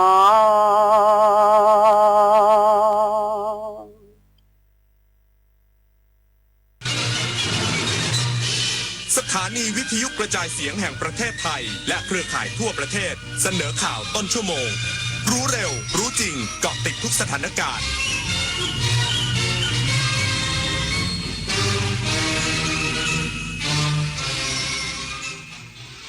รับฟังข่าวต้นชั่วโมง 22 นาฬิกากับธราวุฒิวิชัยดิษฐ์ครับกรมสอบสวนคดีพิเศษตรวจคลังน้ำมันจังหวัดอ่างทองพบครอบครองน้ำมันเชื้อเพลิงผิดปกติกว่า100,000 ลิตรอีกสักครู่กลับมาติดตามรายละเอียดครับเพื่อนจะรีบไปไหนสตาร์ทรถทิ้งไว้ก่อนเดี๋ยวขึ้นไปเอาของบนออฟฟิศแป๊บนึงหยุดเลยสตาร์ทรถทิ้งไว้เปลืองน้ำมันนะแค่ไม่กี่นาทีเองพลังงานไม่หมดโลกมั้งคำว่าแค่แป๊บเดียวของทุกคนรวมกันหมายถึงพลังงานมหาศาลที่ถูกทิ้งไปเปล่าๆเลยนะจริงด้วยนึกว่าเรื่องเล็กแต่มันเรื่องใหญ่กว่าที่คิดอีกนะเนี่ยร่วมกันประหยัดพลังงานเพื่อประเทศชาติและโลกของเราภัยคุกคามข้ามแดนไม่หยุดอยู่แค่พรมแดนของประเทศทั้งอาชญากรรมไซเบอร์การลักลอบค้ามนุษย์และยาเสพติดประชาคมอาเซียนจึงร่วมมือกันอย่างใกล้ชิดแลกเปลี่ยนข้อมูลเสริมสร้างความมั่นคงและปกป้องประชาชนประเทศไทยพร้อมเป็นส่วนหนึ่งของพลังความร่วมมือในภูมิภาคอาเซียนอาเซียนเข้มแข็งร่วมแรงต้านภัยข้ามแดนเพื่อความปลอดภัยของประชาคมอาเซียน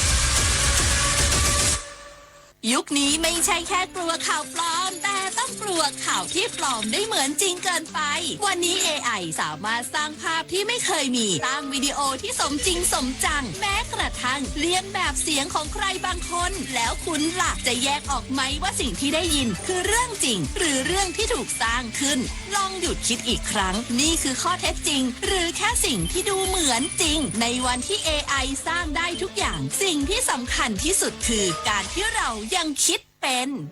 แสนอาลัยสมเด็จพระพันปีหลวงไทยทั้งปวงหมองหม่นก่นร่ำให้พระผู้เสด็จสู่ฟ้าสวรรคาลัยแนบดวงใจตามพระบาททุกชาติภพปวงประชาน้อมสำนึกในพระมหากรุณาธิคุณเป็นล้นพ้นอันหาที่สุดมิได้ข้าพระพุทธเจ้าคณะผู้บริหารข้าราชการและเจ้าหน้าที่สถานีวิทยุกระจายเสียงแห่งประเทศไทยกรมประชาสัมพันธ์กรมสอบสวนคดีพิเศษตรวจคลังน้ำมันจังหวัดอ่างทองพบครอบครองน้ำมันเชื้อเพลิงผิดปกติกว่า100,000 ลิตรเตรียมรับเป็นคดีพิเศษ พันตำรวจตรียุทธนาแพรดำอธิบดีกรมสอบสวนคดีพิเศษมอบหมายให้กองคดีคุ้มครองผู้บริโภคลงพื้นที่ร่วมกับหน่วยงานที่เกี่ยวข้องเพื่อตรวจสอบคลังน้ำมันของบริษัททิวเลียมปิโตรเทรดดิ้งจำกัดในจังหวัดอ่างทองภายหลังพบการครอบครองน้ำมันเชื้อเพลิงปริมาณมากโดยไม่มีเอกสารกำกับการขนส่งอีกทั้งยังตรวจพบน้ำมันหลายประเภทรวมปริมาณมากกว่า 100,000 ลิตรในแต่ละถังซึ่งขณะนี้อยู่ระหว่างการตรวจสอบเอกสารและคุณภาพน้ำมันอย่างละเอียดโดยในขั้นตอนต่อไปจะประสานหน่วยงานที่เกี่ยวข้องเพื่อพิจารณารับเรื่องเป็นคดีพิเศษและดำเนินการตามกฎหมายต่อไปจากกรณีดังกล่าวกองบัญชาการตำรวจสอบสวนกลางได้ระดมกำลังเข้าตรวจสอบคลังน้ำมันในพื้นที่อ่างทองภายหลังพบการครอบครองน้ำมันเชื้อเพลิงจำนวนมากโดยไม่มีเอกสารกำกับขนส่งขณะเดียวกันคณะกรรมการคดีพิเศษมีมติให้คดีความผิดเกี่ยวกับน้ำมันเชื้อเพลิงมีลักษณะเป็นขบวนการหรือก่อให้เกิดผลกระทบรุนแรงต่อประชาชนโดยเฉพาะในช่วงสถานการณ์ความขัดแย้งในภูมิภาคตะวันออกกลางเข้าข่ายเป็นคดีพิเศษตั้งแต่วันที่ 1 มีนาคม 2569 ดลนภา สุภรัตน์สมบัติรายงานอำเภอสุไหงโกลกร่วมกับหน่วยงานที่เกี่ยวข้องวางมาตรการป้องกันลุกลามของไฟป่าเข้าเขตเมืองและพื้นที่ป่าพรุสำคัญนายสุปิยันแดงวะเล็งในอำเภอสุไหงโกลกมอบหมายให้นายพิมลจงรักปลัดอำเภอหัวหน้ากลุ่มงานความมั่นคงลงพื้นที่ติดตามสถานการณ์ไฟป่าที่ลุกไหม้จากบริเวณหมู่บ้านปักปลาเขตอำเภอตากใบจังหวัดนราธิวาสซึ่งขณะนี้ไฟได้ลุกลามเข้าใกล้พื้นที่อำเภอสุไหงโกลกอย่างน่าห่วงจากการตรวจสอบพบว่าแนวไฟอยู่ห่างจากหมู่4บ้านกูแบอีแกตำบลปูโยะอำเภอสุไหงโกลกเพียงประมาณ300เมตรเท่านั้นทำให้ทางอำเภอต้องเร่งเฝ้าระวังสถานการณ์อย่างใกล้ชิดเพื่อป้องกันไม่ให้ไฟขยายลุกลามเข้าสู่พื้นที่ชุมชนและพื้นที่ป่าพรุสำคัญของอำเภอทั้งนี้ได้ประสานองค์การบริหารส่วนตำบลปูโยะกำนันผู้ใหญ่บ้านตลอดจนประชาชนในพื้นที่ร่วมดำเนินการตามแผนรับมือไฟป่าโดยการแบ่งกำลังคนเตรียมความพร้อมด้านกำลังพลและอุปกรณ์เพื่อเฝ้าระวังป้องกันและควบคุมสถานการณ์อย่างเต็มที่พร้อมทั้งจะติดตามสถานการณ์อย่างต่อเนื่องและบูรณาการความร่วมมือทุกภาคส่วนเพื่อสกัดไฟไม่ให้ลุกลามเข้าสู่พื้นที่ป่าพรุซึ่งถือเป็นทรัพยากรธรรมชาติสำคัญของอำเภอสุไหงโกลกวิรพัฒน์เพชรสูตรสวท.สุไหงโกลกจังหวัดนราธิวาสรายงานสมาคมชาวนาและเกษตรกรไทยทำหนังสือเชิญรองนายกรัฐมนตรีและรัฐมนตรีว่าการกระทรวงพาณิชย์ร่วมประชุมสามัญประจำปีพร้อมรับฟังปัญหาจากเกษตรกรชาวนาทั่วประเทศวันที่ 26 เมษายนนี้นายปราโมช เจริญศิลป์นายกสมาคมชาวนาและเกษตรกรไทยเปิดเผยว่าได้ทำหนังสือถึงนางสุภจี สุธรรมพันธ์รองนายกรัฐมนตรีและรัฐมนตรีว่าการกระทรวงพาณิชย์เพื่อเชิญร่วมเป็นประธานเปิดงานและรับฟังปัญหาจากเกษตรกรชาวนาทั่วประเทศในการประชุมสามัญประจำปี 2569 ครั้งที่ 1 ของสมาคมในวันที่ 26 เมษายนที่จะถึงนี้ที่โรงแรมเดอะคาวาลิคาซ่ารีสอร์ทจังหวัดพระนครศรีอยุธยาโดยสมาคมเตรียมนำเสนอแนวทางการดูแลชาวนาอย่างยั่งยืนใน4 เรื่องได้แก่การพยุงราคาข้าวและออกมาตรการดูแลไม่ให้ราคาขายต่ำกว่าราคาต้นทุนซึ่งปัจจุบันราคาข้าวเปลือกเจ้ายังต่ำเฉลี่ย 5,500 บาทถึง 6,500 บาทต่อตันรวมถึงเร่งออกมาตรการช่วยเหลือต้นทุนปลูกที่แบกรับภาระดีเซลแพงปุ๋ยแพงและค่าจัดการต่างๆสูงขึ้นมากโดยเฉพาะปุ๋ยเกิน 1,000 บาทต่อกระสอบเป็นส่วนใหญ่และขอให้เร่งรัดปัญหาการพัฒนาพันธุ์ข้าวที่ให้ผลผลิตสูงเป็นที่ต้องการของตลาดโลกเพื่อลดปัญหาการส่งออกข้าวไทยชะลอตัวรวมถึงปัญหาการหาแหล่งน้ำให้เพียงพอต่อการเพาะปลูกทั่วประเทศชวนันท์มาลีรายงานน้ำมันทุกหยดมีค่ารู้ใช้รู้รักษาวันข้างหน้าไม่ขาดแคลนจบข่าวธราวุฒิวิชัยดิษฐ์อ่านรับฟังข่าวครั้งต่อไปเวลา 23 นาฬิกาครับติดตามข่าวที่นำเสนอไปแล้วได้ที่ www.thainews.prd.go.th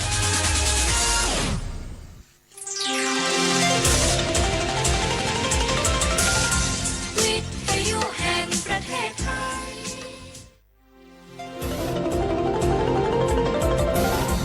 วิทยุแห่งประเทศไทย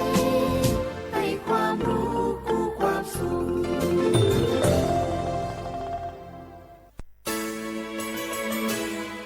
สถานีวิทยุกระจายเสียงแห่งประเทศไทยจังหวัดเชียงใหม่ AM 1476 กิโลเฮิรตซ์สถานีวิทยุภาคภาษาชาติพันธุ์แห่งเดียวในประเทศไทยที่มีความทันสมัยเชื่อถือได้ สร้างอัตลักษณ์กลุ่มชาติพันธุ์สู่สากล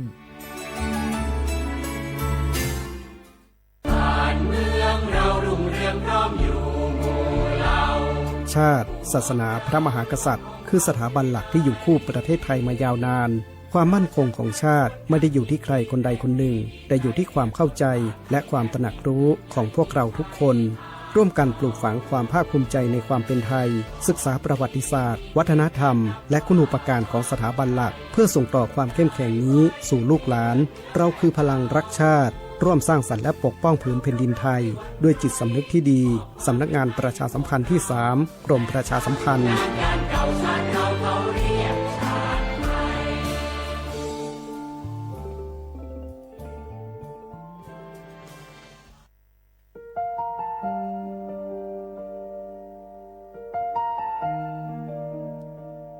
ขอน้อมเกล้าถวายอาลัยสมเด็จพระพันปีหลวงพระแม่แห่งแผ่นดินผู้ทรงเมตตาเหนือเกล้าขอพระองค์เสด็จสู่สวรรคาลัยข้าพระพุทธเจ้าข้าราชการและเจ้าหน้าที่สถานีวิทยุกระจายเสียงแห่งประเทศไทยจังหวัดเชียงใหม่กรมประชาสัมพันธ์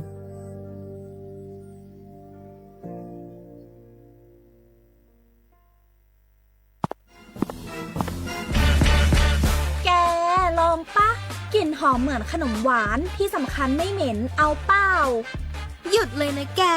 รู้ปะว่าในนั้นน่ะนิโคตินเพียบเลยนะนิโคตินในบุหรี่ไฟฟ้ามันทำลายสมองส่วนการเรียนรู้นะแกยิ่งสูบสมาธิยิ่งสั้นความจำก็แย่ลงแถมยังเสี่ยงเป็นโรคปอดอักเสบเฉียบพลันอีกจริงดิแต่ควันมันก็ไม่เหม็นแถมไม่มีกลิ่นติดตัวด้วยโอ๊ยถึงไม่มีกลิ่นติดตัวแต่สารเคมีโลหะหนักเพียบสูบแล้วเหนื่อยง่ายออกกำลังกายหรือซ้อมเต้นแป๊บเดียวก็หอบและเสียสุขภาพหมดอย่าให้บุหรี่ไฟฟ้ามาทำลายอนาคตและสุขภาพของคุณฉลาดเลือกฉลาดใช้ชีวิตไม่ตกเป็นเหยื่อบุหรี่ไฟฟ้าด้วยความปรารถนาดีจากสำนักงานประชาสัมพันธ์ที่ 3 กรมประชาสัมพันธ์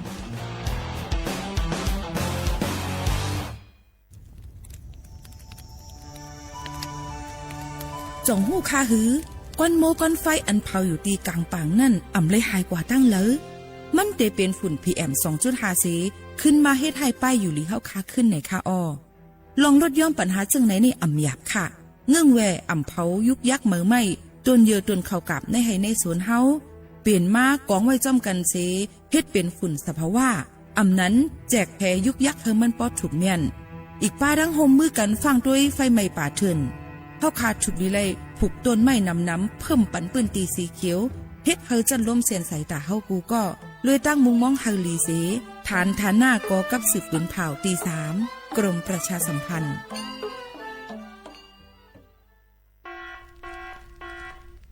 จ่องหู้คาหือปอดห่องจึงไทยพบยาปัญหาการเผา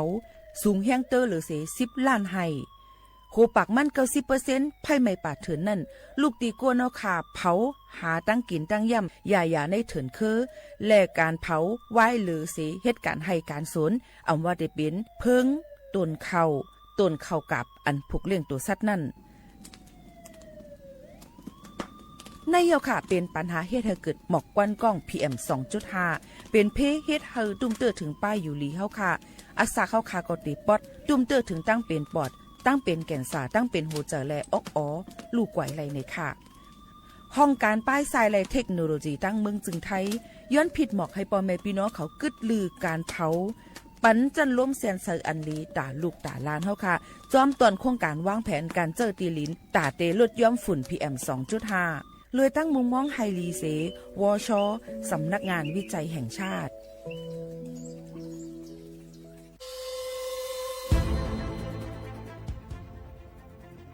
ย้อนผิดหมอกพี่น้องเขามาโฮมเป็นจุ้มเหลียวกันดั้งเจดอนเก้งใหม่โฮมกันแกลิดปัญหาไฟไหม้ป่าเถินหมอกก้อนก้องก้อนมูและฝุ่นเล็กๆ PM 2.5 ค่ะสั่งว่าทั่วพันไฟไหม้กับสืบกว่าตึงลาดไลตีอองตีแกลิดปัญหาไฟไหม้ป่าเถินและหมอกก้อนเจดอนเก้งใหม่หมายโฟน 053-112-808 ในค่ะ เจดอนเก้งใหม่ค่ะออกปักเปิงหมายมีเฮกังแกลิดปัญหาหมอกควันกล้องควันโมและฝุ่นเล็กๆ PM 2.5 เนื้อปืนตีเหลออันอ่ำเลยคว้างเฮาเผาผ่านมาดีแอปพลิเคชันไฟดีห้ามเผากำเร็วในนั้นค่ะอย่าไปเผาล้าอ่ำว่าได้เป็นตีกลางปางอองตีห้ามเผาเกยยุกยักไม่ดอกกูอันในค่ะแต่เอาวันที่1เดือน1อิงเกรด2เหงปลาย26ต่อถึงวันที่31เดือน5 2เหงปลาย26ในผู้เหลอเผอเฮ็ดผิดปักเปิงเตญ่าตัวต่ำตั้งผิดจำหนังปักเปิงหมายมีกำเหลวในนั้นค่ะเลยตั้งมุมมองไฮลีเซห้องการฐานฐานาก่อกับสืบเจดอนเก้งใหม่มาโฮมเป็นจุ่มเหลวกันดั้งเจดอนเก้งใหม่โฮมกันรักษาสภาวะฟิงตื้นเป็นเฮ็ดให้จันล้มถวยเจออันลีต้องฟ้าแสนเสออ่ำมีหมอกกวนกองกวนโม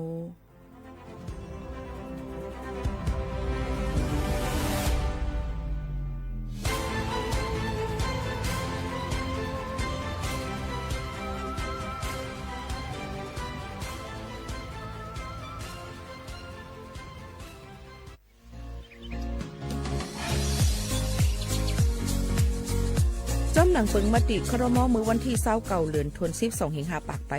67เฮาฮิปเน็ตแกลิดปัญหาสถานะและสัญชาติคนอันอยู่ดั้งเมืองจึงไทยจอมมาตรา17นั่นตอนตาพี่น้องเฮาเขาอันเข้ามาอยู่ดั้งเมืองไทยหึงนั้นและมีไว้เขาจอมเปิงเฮากว่ายืนย้อนสถานะต่างดาวเขาเมืองถูกแม่นจอมเปิงไล่ตอนตาลูกอ่อนอันเกิดตั้งเมืองจึงไทยมีอำนั้นก็แม่มีไว้ทะเบียนประวัติบุคคลไม่มีสถานะทางทะเบียนอำนั้นไว้10ปี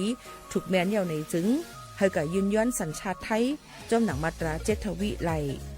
พออยู่ตั้งกรุงเทพมหานครกว่ายืนไลติสำนักบริหารการทะเบียนกรมการปกครองพออยู่ตั้งต่าง7วันในจึงกว่ายืนไลจอมหนังวัดไว้อันเปิ้นออกปันเฮาคานั่นเข้าย้ำเหตุการณ์จอมหนังหลวงปองจึงต่อพอถึงวันที่29เดือน6 2สิงหาคมไป69ค่ะ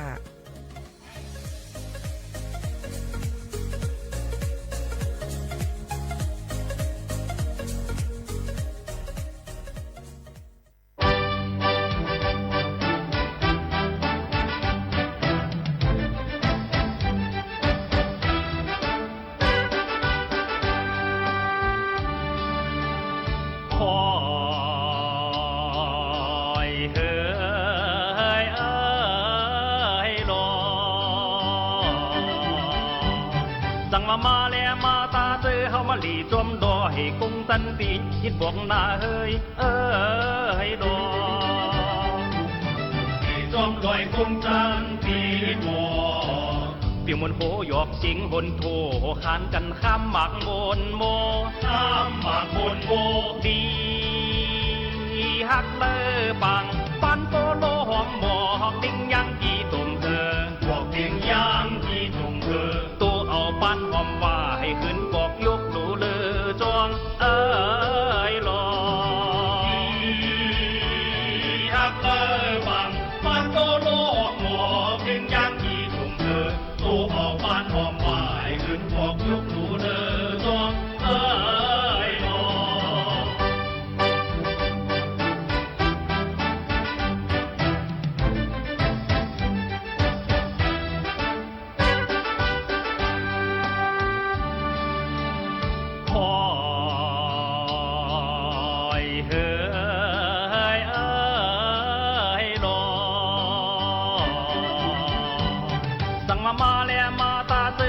หดจอมเกือคงตนดีอุปันนาเฮ้ยให้ดอตำรักกองฟันเอวมาสอยเอาลำเมื่อเตอเจียดไตสามปอกส่วนหุ่นสร้างทูส่วนหุ่นสร้างทูไว้คบสู้ถึงใจเฮาเต้าริมอยู่วันกาห่มเปี่ยวมนริมเต้าห่มเปี่ยวมนลำเจียดตาเพียดกูตีสุนดีคิวท่าหลอ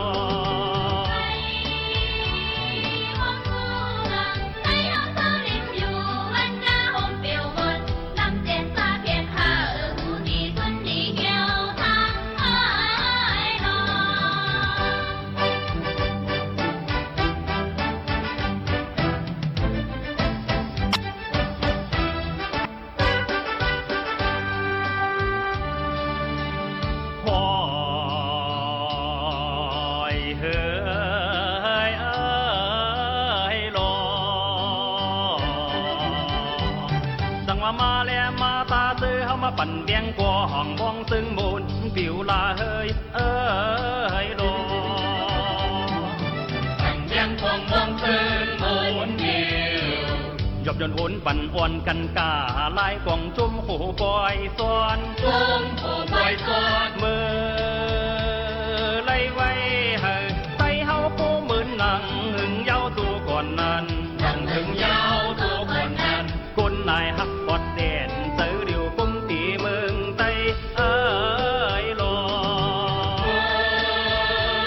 ไล่ไว้เฮ้ยใส่เฮาผู้มือหนังหึงเย้าตัวก่อนนั้นกุนนายฮักปอดเด่นเสือเดียวกุ้มตีเมืองไต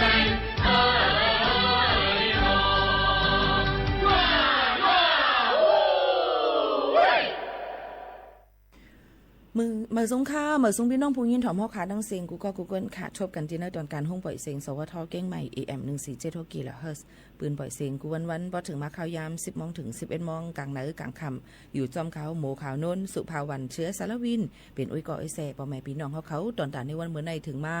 วันอาทิตย์ที่19เดือนธันวาคม2เฮงปลาย26ปีใต้2เฮง1ปากปลาย20ปีก็จะใน3ปากปลาย88คู่ได้ค่ะถึงมาเหลือน6หมื่น3คำอยู่จอมเขาผู้ปืนเผาและผู้จัดรายการยิ่งหมู่ขาวโน้นสุภาวันเชื้อสารวินเป็นอุ้ยก่ออุ้ยเสปอมแม่ปีน้องๆเขาอยู่ค่ะ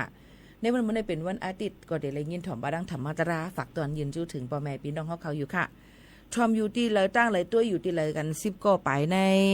พี่น้องเขาต้องตักกันเข้ามาอุบโอจอมกันไล่ในนั่นค่ะที่เลยฮู้นั่นขนาดเนาะว่าทอมอยู่ที่เลยตั้งรายการพ่องในนั่นค่ะอ้อข่าวเงาออนตั้งเลยที่เอาลองค่าฝุ่น PM 2.5 ยังตึกนำอยู่ตั้งปอดของจึงไทย47วันในค่ะนำเตอร์ให้เฮียงเนี่ยยก็ตุ้มเตอร์ถึงป้ายอยู่หลีในค่ะอ๋อก็นั้นพี่น้องเขาหลุเลยฟังกันไว้ในค่ะเงึงเว่ยอย่าไปออกกว่าที่ในเกกลางปางที่ก้นขึ้นควันน้ำในค่ะก็ปือว่าโกจังตุ้มเตอร์ถึงป้ายอยู่หลีเฮาค่ะกูจังเป็นตาเจ็บตาแสบไอจามอยู่อำดีกินอำมันเจิมเจ้าในค่ะอ๋อฝากฟังกันไว้จอมก้อยกาตั้งบ่ได้มาด้วยข่าวเกี่ยวกับไปลองฟิงฟ้าราศีนั่นซ้ำในค่ะพ่อแม่พี่น้องเขาค่ะเพราะเขาขาดเดมาด้วยในจึงเขาขาดเดเลยหันว่าตั้งปดห้องจึงไทยตั้งปดห้องจึงไทยมือว่าในค่ะเนาะลายองตีค่ะตั้งลอยอ่างค้างพี่น้องเขาค่ะคาลาดไว้ว่าข่าวเงาฟิงฟ้าราศีล้ำคัดไว้วันที่16ถึงวันที่20ได้ฝนเด็ดตกลงมานำหมังปืนตีแต่มีหมักเฮ็บตกลงมาจ่องใจค่ะหือก็นั้นในค่ะตั้งลอยอ่างค้างมือว่าในก็อุ้ยตกเตะตกว่าหมักเฮ็บตกในค่ะเนาะพี่น้องเขาค่ะตั้งนำตั้งหลายในค่ะอ๋อลองตั้งอันนี้ก็ค่ะพี่น้องเขานั่นฟังกันไว้ถ่อมได้ข่าวเงาให้ขึ้นตั้นกันอยู่แต่เสียก็ตั้งเจดอนเก้งลาวตั้งวิ่งเจดอนเลยค่ะตั้งเมืองเก้งลาวเนี่ยก็เข้ายามหมอกหามองไป15 นาทีนั่นเนี่ยก็ฝนตกหมักเฮ็บตกลงมาเหมือนกันในนั่นค่ะอ๋อพี่น้องเขาตกปมปกปักลงกว่าเสียงเหี่ยวค่ะอันนี้ก็ให้ฟังกันไว้ในค่ะเนาะกู300,000เปิงในนั่นค่ะเอามาได้เป็นร่องอย่าไปกะอยู่ที่ใต้ต้นไม้ใหญ่ลงตีป้ายปืนเผาอันที่มันใหญ่กูมันมีรองแก่นแข็งแน่นหนากูมันปิวตกมาใส่กูฟ้าผ่าหลังอย่าไปใจฝนมือพองฝนตกผ้าห้องนั่นในค่ะพี่น้องเขาลองตั้งเจอในก็คัดเจอเอาฝากตวนจูถึงปอยแม่ปีน้องเขาอยู่ในนั่นค่ะอ๋อมือว่าในนั่นค่ะมือว่าวันที่10มือว่าในตั้งลำปางเลยไม่เตะไม่ว่าฮ้อนแต่ฮ้อนว่าพี่น้องเขาค่ะตั้งเบิ่งเถินในถึง43.5 องศาเซลเซียสลูกก่อนเนี่ยค่ะก็นั้นเพราะว่าไม่แห้งหนาเพียวเขาขาดขาดน้ำหือเขาขาดออกเจมเจ้าในค่ะเนาะจางตุ้มเตอร์ถึงป้ายอยู่ลีเดี๋ยวก็จางเป็นตั้งเป็นฮิสโตกกันไรในค่ะเนาะตั้งเป็นล้มแหลดอันว่านั่นในจึงเขาขาดเลือดไม่ในตัวเขาขาก็ไม่แห้งเตอร์หรือสีตั้งนอกจันล้มตั้งนอกนั่นสิเฮ็ดให้เขาขากึ่งกลางหูไข่หูเจ็บต้องคนต้นหักตายลืมกว่าเป็นล้มกว่าเจมซึ่งหลังไหนค่ะลองตั้งอันไหนฝากฟังไม่ปอไม่พี่น้องเขากูก็กูก้นค่ะนะให้ฟังกันกูก็กูก้นนั่นติดตื้อแคมดีเลยสิเปิ้นยาวในนั่นค่ะฝากถึงปอไม่ปีน้องๆเขาซึ่งหลังไหนค่ะอ๋อเดี๋ยวก็ว่าเป็นฝนตกมาหมาเฮ็บตกมาเนี่ยค่ะยังตีมีต่อถึงวันที่20เมื่อพุกในอยู่คณะหลายๆองตี49 7วันเลยว่าฝนติตกหลายๆตีค่ะบางทีเดตกน้ำบางทีเดตกนั่นขนาดเนาะก็ทำแต่ว่าให้อย่างอันปีโมลัดมานั่นเมื่อหนาที่เขาตกในก็จังเป็นไรนั่นขนาดพี่น้องเขาคุยกันซึ่งคือกอลี7วันเก้งใหม่หนังกันเนี่ยมันตกเหมือนกันกูตีค่ะปล่องจองยามเป็นปอกมาเขาออกข้าวตังกว่าที่ในผลตกเที่ยงน่ะตกได้กว่าทางอีนพลมีอีเจ้าไหนก็มีต้องใจอันนี้ก็มันได้เป็นเกี่ยวกับไปลองสภาวะ อันเป็นอยู่ในจันลมเฮาขาในเย้าในนั่นค่ะก็ฝากฟังไว้ปันกูก็กูก้นจ้อมเจ้าให้เจ้าสวนเฮาเขาก็รู้ล้อมได้ถึงหมักเขาต้อนนำพี่น้องเฮาเขาจ้อมในนั่นค่ะพี่น้องเฮาก็ฝากถึงกูก็กูก้นค่ะอ้อเดี๋ยวก่อนในวันเมื่อในก็ยังตึกเตมีเทียงในค่ะงานไหลเชียงใหม่เขื่อนแม่กวงในนั่นค่ะวันที่18 19นี่ค่ะออกพี่น้องเขามันก็จะมีก้นกะแอลเลกันค่ะออกพี่น้องเขาก็แอลเลในก็เฮาเปิ้นสิจัดยาวต่อถึงวันที่25ในขณะพี่น้องเขาค่ะที่ครั้งเขื่อนแม่กวงงานไหลเชียงใหม่เขื่อนแม่กวงในนั่นค่ะพี่น้องเขาดีกว่าแอลเลในก็รู้เลยรู้ล้อมได้ถึงกันให้ลีในนั่นค่ะเดี๋ยวก็เรียนนำให้มีตังซื้อสืบนั่นก็พี่น้องเขารู้เลยกว่าเล่นลีรู้ล้อมด้วยถึงลูกๆหลานๆพ่อแม่พี่น้องเขาจ้อมหนังคือปกติไหลจ้อมน้ำหายลงหายลายกว่าเต็มเจ้าหนังไหนค่ะในก็บอกรัดถึงกันด้วยกับบริการตั้งขืนแม่กวงนั่นในเอาไว้กับตัวกว่าเมาอย่าไปฮอรถฮอกาก็ปัวมีเจ้าหน้าที่เปิ้นตั้งหลานกดจัดกดทัดไว้เฮาเฮียงไว้ตั้งขืนแม่กวงค่ะพี่น้องเขาในก็ฝากตอนทุกถึงพี่น้องเขาเจ้าหนังไหนค่ะนะอ๋อค่ะในวันเหมือนในก็ยังติมีป้าดังธรรมตระเอามาฝากตอนทุกถึงพ่อแม่ปีน้องๆเขาให้เลี้ยงถ่อมจ้ำกันเทียงอยู่ค่ะอ๋อพี่น้องเขาค่ะเยอะกว่าเมื่อวานในมีลองมองเจอในนั่นค่ะเกี่ยวกับลองไฟไหม้ทาวน์โฮมตั้งหมู่บ้านย่านบางนาเนี่ยค่ะหบทบยากุนเสียงสายใจกว่า2เกาะหมัดเจ็บกว่า2เกาะเจ้าหน้าที่เขาก็ตึกคัดเฮียงตอนตัดเดจอยเทียมเยอะก็กดจัดกดทัดได้ว่าลองลูกซุปในลูกตีเหลืองมาเป็นเพศจึงหือพองเจิมเจ้าหนังไหนค่ะอ๋อพี่น้องเขาค่ะอันนี้ก็ออกมาฝากตอนทุกถึงพี่น้องเขาอยู่จำหิมห้อมตีเหลืองเสียมว่าฟังไว้ในเขาในไฟไหม้ไฟฟ้าช็อตว่าเจิมเจ้าหนังไหนครับกู300,000 ปึงค่ะเนาะกว่ามาจำเส้นต่างสายตั้งไหนก็ติจังมีหลุดกาจำจะไหนรู้เลยฟังกันไว้นะคือปกติกว่าผาญากันนั่นซึ่งหนังไหนค่ะพี่น้องเขาค่ะมีแทงรองหนึ่งในค่ะมีแทงรองหนึ่งในนั่นค่ะพี่น้องเขาเตเลยหันข่าวเงาเกี่ยวกับเลยลองว่าในมุ่งหอเฮิรนลูกอ่อนก้นใจอาสัก26 ปีนั่นเนี่ยค่ะเนาะเลยว่าอยู่ที่ติมีลองปัญหากันเสียอิดอีนั่นค่ะเนาะในก็ตั้งก้นใจอันเป็นเสียงแก๊สคนโหในนั่นค่ะอันชื่อมันว่ามีเมย์เอา28 ก็เบิ่นถามมันว่ามีเมย์หลายก็มีเมย์28 ก็พี่น้องเขาวนด้วยค่ะรู้ว่าก้นนึงก็ในหีจันกับมีเมย์เป็น28 ก็ในเขาก็ตกอกตกใจนั่นนี่ค่ะเนาะยก็ภายตั้งมุ่งหอเฮิรนลูกอ่อนอันมันใจคาเหียมกว่านั่นนะมันเกี่ยวกับไปลองว่าให้กับสืบกว่าเอาโฟนมือถือที่เขาผ่อนเนี่ยเอาไปไล่จ่ายการมันจะจะไหนเผื่อว่ากว่าเนี่ยก็ปิกเสียงไว้ก็มีอยู่จำกัน3 ก็ในนั่นนะคะแล้วก็ปิกเสียงปิกล้านเขานั่นเหี่ยก็เฮ็ดให้ตกนวลหนุ่มก็ในเสถึงอาสักสายเจอเนี่ยค่ะภายทั้งมุ่งหอเฮิรนด่วนก็ในก็หั่นเจอสิให้ว่าอาสักหรือเลยเรียกจ้อมอาสักจังหนังไหนสิคึงปองให้สร้างกว่าจ้อมกันอยู่เนี่ยค่ะมันใจก็ลาดว่ามันใจนะมันเดี๋ยวมาย้อนหิมเงินมอก 20,000 วัตต์ในก็กะปันนี้มันก็เอาอันโคขวางอันมีเป็นมิดเป็นหางเหมาเฮ็ดให้ด้วยกะว่าลงตั้งจะไหนมันมีคลิปหลักฐานเนี่ยค่ะเงาหักศักดิ์ศรีมันไว้สิเจ้าหน้าที่เขาก็ไปยุ่มให้ครึ่งปองให้สั่งกว่าแทงเดี๋ยวก็มือว่าในปืนตีนยอบเยี่ยวสีกว่าปลัดดีผายห้องปริเขามีกวนหลายๆก็เป็นจุ้มกว่าไปเฮ็ดให้มันใจเถียงรู้กว่านี่ค่ะนะอันนี้ก็มีแทงเจิงหนังไหนนี่นั่นค่ะใครให้ฝากไว้ปันว่าย้ำพองแต่เหลียวในเฮาขามหู้เลยว่าเจอก้นเฮาขาในมันตีลีตีให้มอกกะหือตอหนังสังอำหนดตุ้ยไก่ตุ้ยตีตัวเฮาขาบางปอกมาเลือดๆไม่ๆกำมาหลีกำมาให้กำไข่โขกำไข่ไห้ในกอบนั้นแหละมันก็ว่าปีเฮาเขาในป้าเปิ้นว่ากว่าห้องยายหยวงแลซ้ำว่าเจอล้ำตีเตมาในเฮาขาหลูเลยกด7กดทัดย่อก็ดังเบิ่งจึงไทยเนี่ยมันหลีค่ะมันเดี๋ยวมีแอปพลิเคชันนะคะกด7กดทัดด้วยป้ายเจอเฮาขานั่นเป็นแอปพลิเคชันดีมายนี่นั่นค่ะเฮาขาก็เปิ้นก็สิมีเจ้าหน้าที่เป็น24 ชั่วโมงเปิ้นก็สิมาอุบมาลัดต่อเฮาขาแล้วก็เฮาขาสิเลยลงเซ็นสายหมายเสลัดก็ว่าเฮาขาเป็นไว้จึงหือจำหนังปึงอันเปิ้นแบบฟอร์มอันเปิ้นมีไว้นั่นเปิ้นเดลาดไว้ปันเฮาเปิ้นได้ต้องถามเฮาก็ตอบข้อถามอันเปิ้นถามเฮาขานั่นกว่าแล้วก็เฮาอยู่ในคักตอนไหลเฮาถูกเลยยวดยาซึ่งหือเฮาขาถูกเลยกว่ากินยาลดยอมป้ายใจเฮาขานั่นหือวันไทยมันบ่ใจนิ่มนั่นหือบ่ได้อำใจ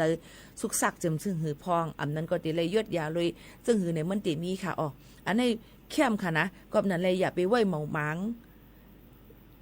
มันก็ว่าไอ้เตกว่าอย่างเอาห้องยายหยองห่ำเลยหยองรู้เนี่ยนั่นเนี่ยค่ะลีโกเนียนค่ะเพราะว่าก้นหยองมันตื้นวามหยองค่ะต้องใจก้นอันตี หรือเสว่าก้นอันมีนีมีสินน้ำก้นอันติมฮู้ได้เอาเงินตีละมาว่าก็เป็นยาบอกอันก็เฮ็ดให้เปิ้นเฮ็ดหำใคร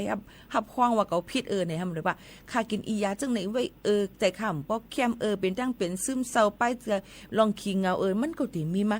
ลอกไล่กูลองกูอันนั้นมันติมีดีกว่าดีมามันค่ะพี่น้องเขากับนั้นพี่น้องเขานั่นเขาขาหลูเลยทิ้งตัวทิ้งใจหลีอย่าก็หบหญ้าลองตั้งขี่เนี่ยก็อย่าไปขี่ตุกขาดเหมือนแผวหบหญ้าลองตั้งเสื้อเนี่ยอย่าไปเสื้อบนตีเนี่ยแผวจำเจ้าหนังในห้องหับอันเป็นอยู่ไฮไลท์กูข้าวยามกูไม่นิดกูจักการเนี่ยก็อย่าไปเอาข้าวยามเขาขายนั่นกวาดตุ่มเตอร์ไผ่กวาดเตอร์เคิร์กไผ่นั่นเป็นรองอันลีที่สุดตอนนั้นเพราะว่าจัดป่านเขาขายเยอะเฮ็ดจำตัวค่ะเขาเดี๋ยวมีตั้งเสื้อเต้ๆในนั่นค่ะมันก็ถามว่าจะมันก็เลยลาดว่าเมื่อว่า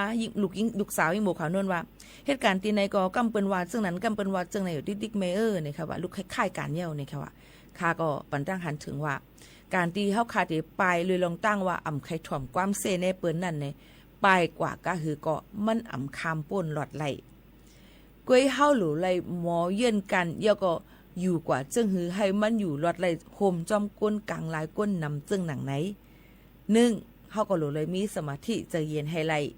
2เฮาเตเลยฮู้ว่าอีหยังผิดอีสังถูกย่อก็เฮ็ดกว่าอย่าไปเฮ็ดลองเลยอันอำลีนั่นนี่ค่ะเนาะย่อก็ความกวนอำถูกกันกวนหลาย2ก็3ก็ขึ้นมามันถึงได้มีค่ะลองเซในกันมันมีว่าเกาที่ฮักเมื่อเต็มทนเกาที่จังเมื่อเต็มทนโหปากเต็มจังหนังนั้นค่ะนะกำนันเฮาค่ะหลูเลยอยู่เฮาเป็นใจเย็นไฮไลท์นี่ค่ะหนังกลางใจใครอะไรใครเป็นมันก็เตรียมโทษเนี่ยค่ะค่ะก็ขึ้นลาด้วยว่าลูกเด็กไข้กว่านาการที่ติ๊กใน1ป้อตีมันมาด้วยปืนตูเจ้าเก่าว่าย้ำกับเหตุการณ์ที่อะไรมากเหตุการณ์กันแน่ถึงปี2ปีอย่างไข้การที่ติ๊กในมันติมีมาซึ่งนั้นมันติมีพรตุ่มย้อนหลายรองหลายอันค่ะซึ่งหนังนั้นค่ะเนาะก็กับพ่อเดมาถามปีโมคานุ่นสมาเลยไข้การหลายตีล่ะเนี่ยมีหลายตีค่ะย้อนบอกว่าการอันที่คาเทียบตัดเส้นใจคาเฮ็ดนั่นในคาวนว่ามันจะส่งดาการคาไลลีแล้วก็คาซ้ำเกียกเหี่ยวคาจังเกยมาเฮ็ดถึงแม้ว่านาเงินเหลือนมันติไลเสตาก็ยาวการที่อันคาเฮ็ดอยู่ในมันก็เตวนว่าปีโมคานุ่นได้1ชั่วโมงก็ลงออกในตอนการห้องปล่อยเสียงหรือให้นั้นมันก็ใครกว่ากันเลยละลิ้วดีเลยก็เลยอำใจค่ะเหตุการณ์จำหนังลงปองจึงเมืองจึงไทยการหับการคุณในเงินเหลือนนั่นค่ะนะปืนสมอเต้เขาค่ะค่ะลูกสู่เป็นก้นเจ้าเคยสูงเจอไผ่ภาษาเจ้าเคยในเปิ้นก็เต็มใครปันเงินเหลือนเฮาคันนำอันนี้ซอบแซ่บลาดค่ะพี่น้องค่ะก้นไปถอมเต็มกุมเมี่ยงเขาอยู่นะเป็นเช่นนั้นค่ะอ่ำก้าวพี่น้องเขาว่าปีโมคานุ่นในมีดังเสือจังนั้นกูติมันติมีลองทางห่างและอ่ำทางห่าง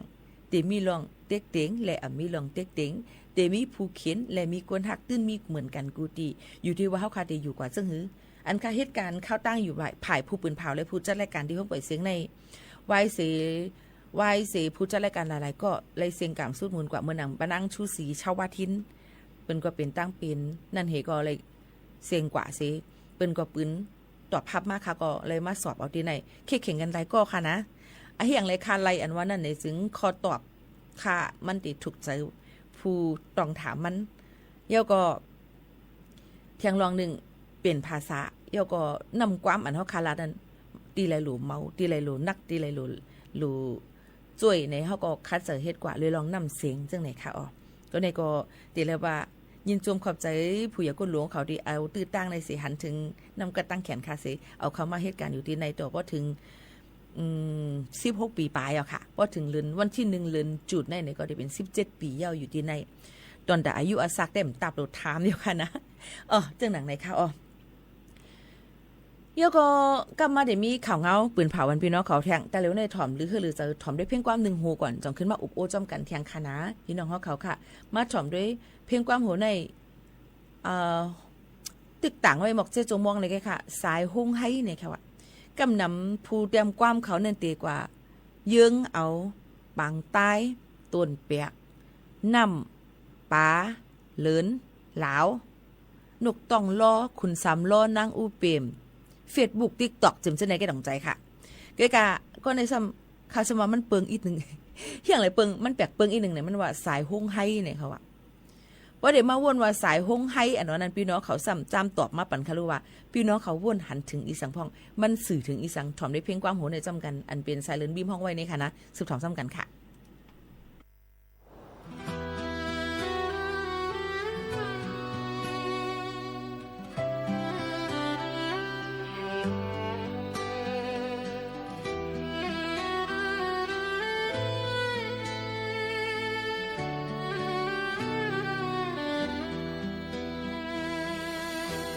ามหันแสงสีเหนือฟ้าไกล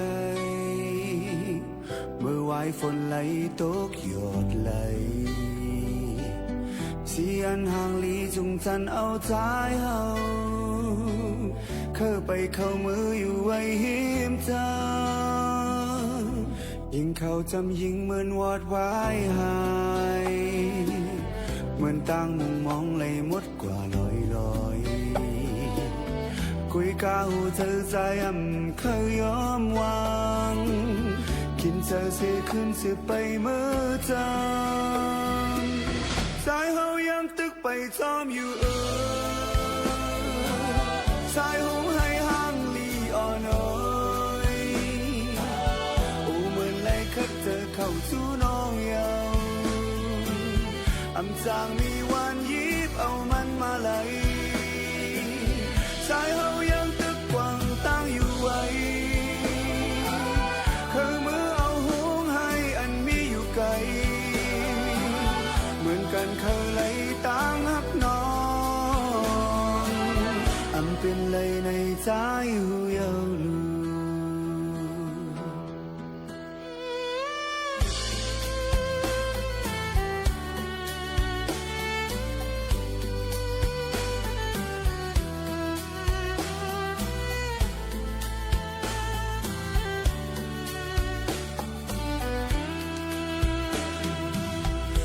ยามหันแสงสีเหนือฟ้าไกลเมื่อวายฝนไหลตกหยดไหลเสียนห่างลีจุงจันเอาใจเฮาเข้าไปเข้ามืออยู่ไว้หิมเจ้ายิงเขาจำยิงเหมือนวอดไว้หายเหมือนตั้งมุมมองเลยมดกว่าลอยคุยกาหูเธอใจเคยยอมวางกินเธอเสียขึ้นเสียไปเมื่อจังสายเฮายังตึกไปจอมอยู่สายหงให้ห่างลีอ่อนน้อยโอ้เหมือนไหลคัดเธอเข้าสู่น้องเยาอำจางมีวันยิบเอามันมาไหลสายเฮายังตึกกวางตั้งอยู่ไว้คือมือเอาหงให้อันมีอยู่ไกลเหมือนกันเคยไหลตั้งหักน้องอำเป็นไหลในใจหูเยาสายเฮายังตึกไปซ้อมอยู่สายหงให้ห่างลีอ่อนน้อยเธอเข้าสู่น้องเยา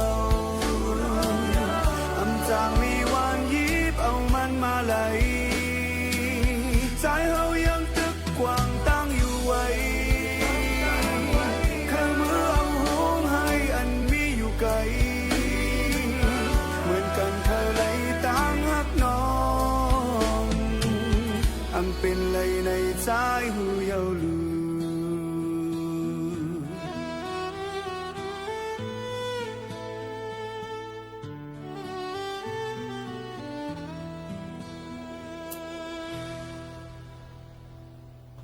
พี่น้องเขาถมเย้าตีป่องจำหนังพี่น้องเขาป่องเจอเป็นซึ่งหือไว้พองเลยค่ะสายห้องให้ในคำบอกรัดถึงกันไล่คณะนี่ก็เป็นเพียงกว่ามันหูถูกเจอเมื่อตึกต่างไว้กุ้ยเนี่ยค่ะสายเลือนบิ้มเนี่ยค่ะออกมาฝากตอนจุดถึงพี่น้องเขาให้แรงยินถ่อมจำกันในตอนการเขาค่ะตีในนี่นั่นค่ะพี่น้องเขาค่ะมีข่าวเงาลีฝากตอนจุดถึงพี่น้องเขากูก็กูกลค่ะส่งหู้ค่ะคือว่าดีตั้งห้องปล่อยเสียงเก้งใหม่เขาค่ะในนั่นค่ะตีหางเฮียนตอนตาตีหาตั้งกินเครื่องใจมืดฝักปันเจ้านาตีอันกว่าแกดแคไฟไม่ปาดเถินอยู่จอมหวยจอมลอยหลายตีเกยกาวันที่27ในเขาขาดีกว่าส่งมอบปันนำกินเกลือแร่อียานากากแอนเกาฮาน้ำเกลือลังคูนังจำเจ้าในค่ะน้อยยก็พายเย็นยังตึกหลูเทียงอยู่ในค่ะอันเฮาค่ะมีไว้ย่ำพองแต่เหลวนั่นในค่ะเดมีไว้นั่นก็เดมีอีสังพองหลาในเฮาค่ะก็ยินโจมขอบใจถึงเจ้าตาหน้าภูมิน้ำเจอหลีมาโฮม จอยในค่ะนะคุกของเอามาได้เป็นผ้าต้มคุณนางแอนเกาหาน้ำกินในค่ะน้ำกินขวดเล็กค่ะน้ำเอาน้ำกินขวดใหญ่ก็บอกว่าเจ้าหน้าที่เปิ้นดีเอากว่าเลยง่ายจึงนั้นค่ะแล้วก็ยาตาเฮกังยุงเนี่ยค่ะแล้วก็ย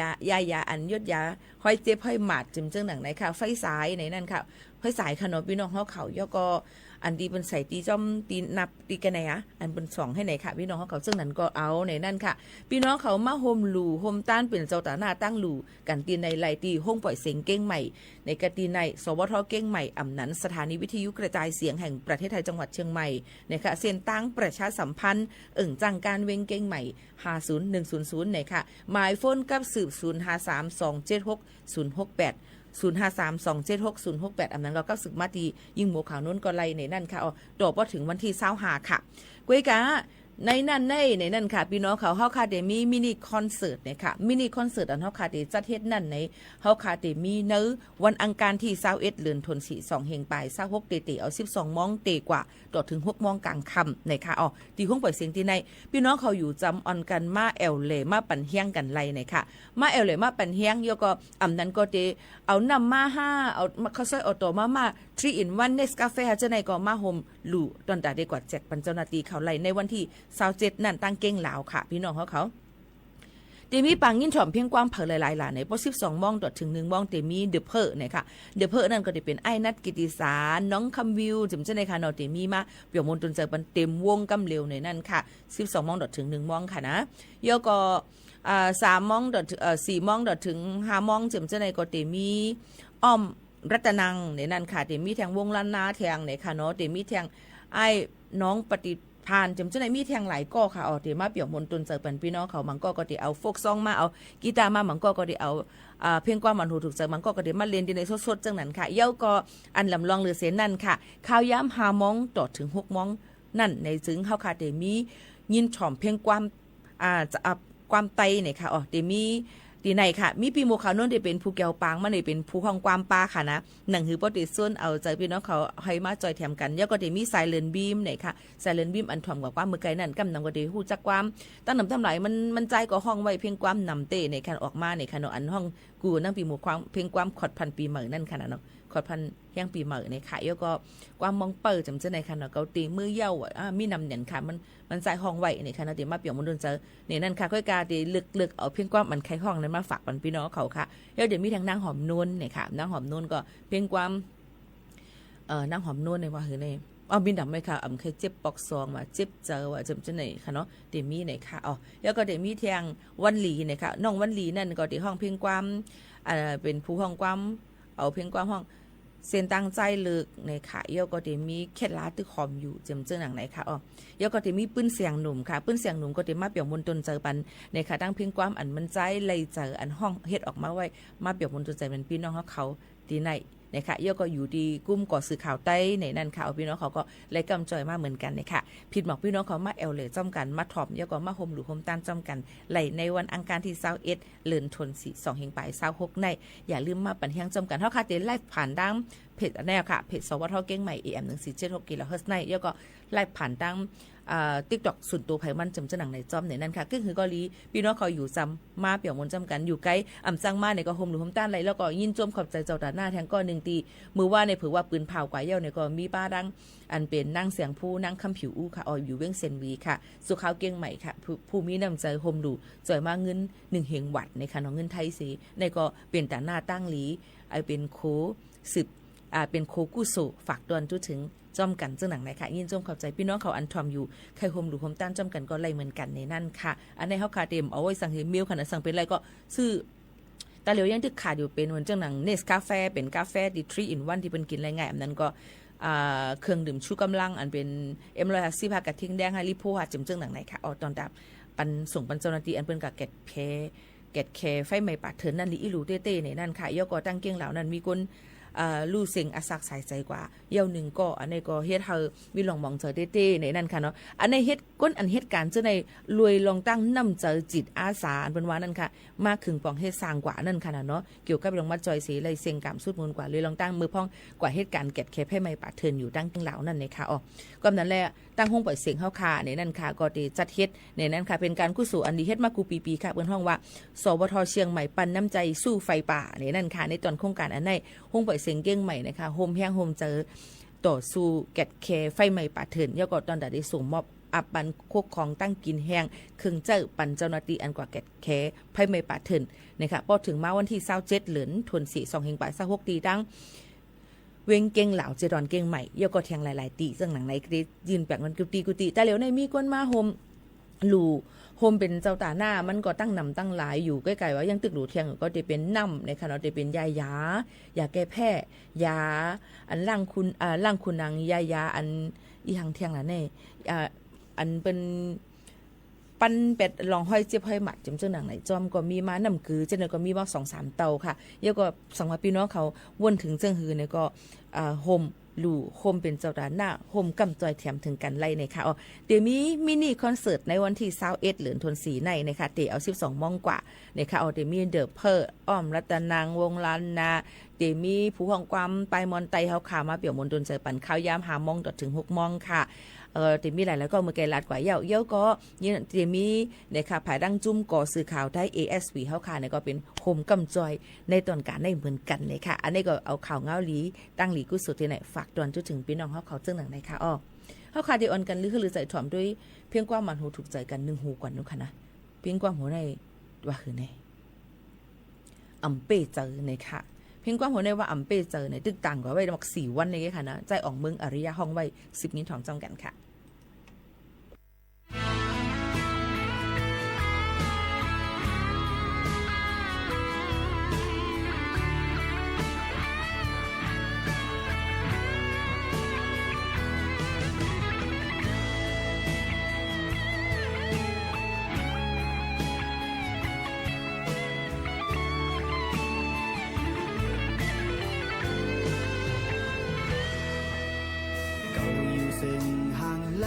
ไว้จึงอำหู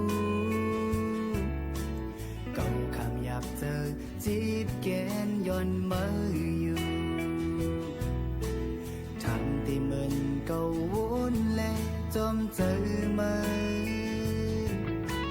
สิบอยู่กว่าเลือหายแห้งลองวนเก่าอันเก่ายอมอันเก่าซุ่มปันเมื่อนานทางอำจ้าทางอำหูสั่งหาน้องปล่อยหัวใจเก่าอำหูในเอาหัวใจเก่ารู้ซุ่มมายานเมื่อ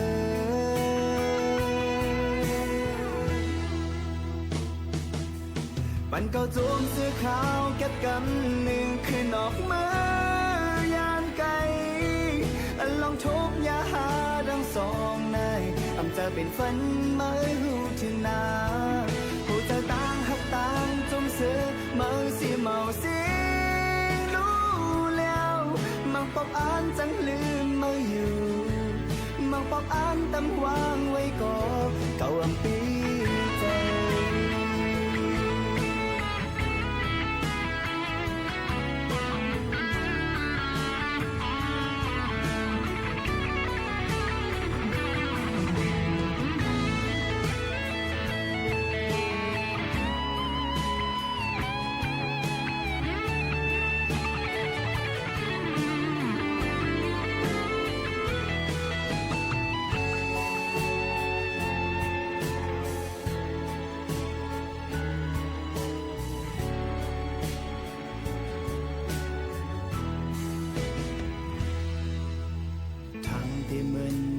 วนแล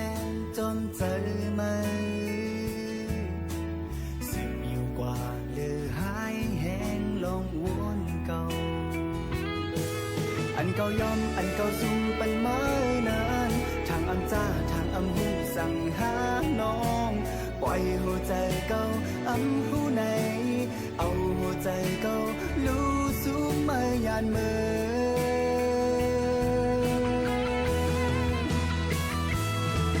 ปันก็จงเสื้อขาวเก็บกำหนึ่งขึ้นออกมายานไกลอันลอง องทุกอย่าหาดังสองเลยจะเล่นฝันมาหูถึงนาผู้เจ้าต่างหักต่างจมเสือมือสีเมาสิงรู้แล้วมังปอกอ่านจังลืมไม่อยู่มังปอกอ่านตำวางไว้ก่อเก่าอังตีใจ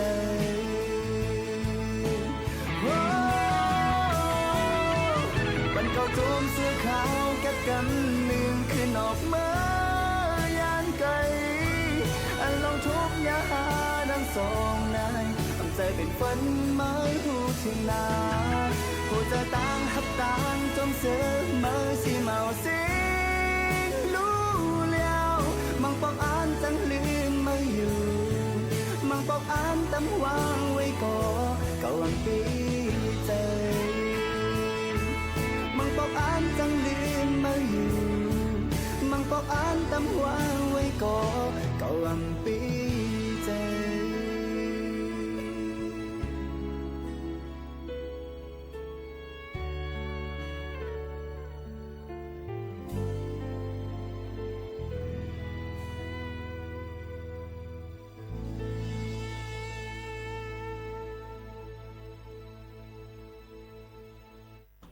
หนึ่งเพลงความใจอ่องเมืองอริยห้องไว้ค่ะอ่ำเป้เจอนะคะบางปอกใครลืมมืออยู่บางปอกใครตั้มวางไว้อยู่ใกล้กาก็ไปเป้เจอเนี่ยค่ะบางลองมาอันใครลืมในก็ซ้ำลืมหยับอันนั้นโหลลืมซ้ำลืมง่ายเนียนค่ะพี่น้องเขาค่ะไปเสลืออาซักตาเหลียวนั่นเนี่ยก็40ลืมนา50ก็ลืมหลังยาวกว่าอะไรก็บางปอกมา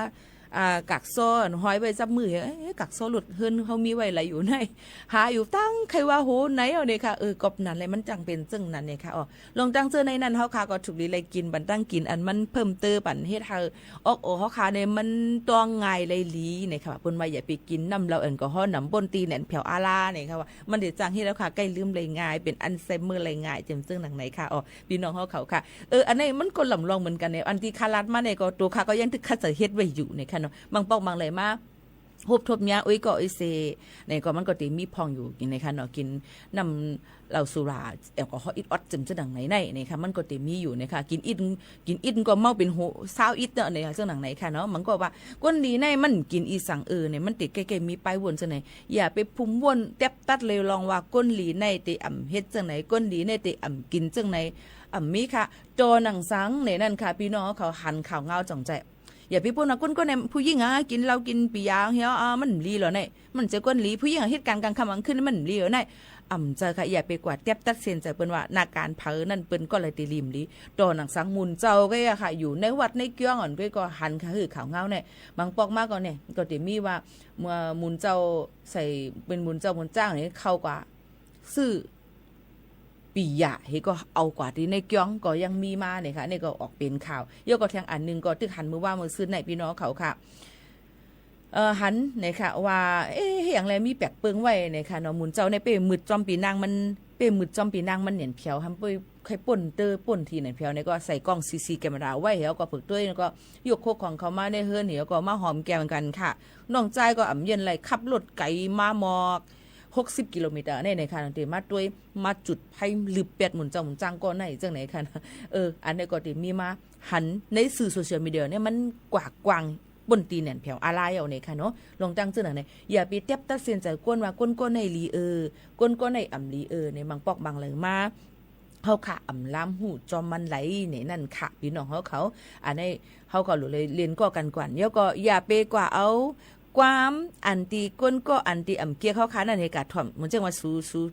ซูมีก็แทงก็ทำเกียเข้าเนี่ยแหละซูทำการเรียนเจ้ามันทำก็นั่นตีกะลาว่ามันดิดอย่าไปก่อเต็บตัดอย่าไปเป็นก้นหูเมาเนี่ยค่ะเป็นซื้อใส่ปีหูค่ะใส่ปีหูไว้อิดออดมันเต็มเล่มหูเมาเต็มเลยหูเมาเนี่ยค่ะทัดทองด้วยนั่นขนาดมันก็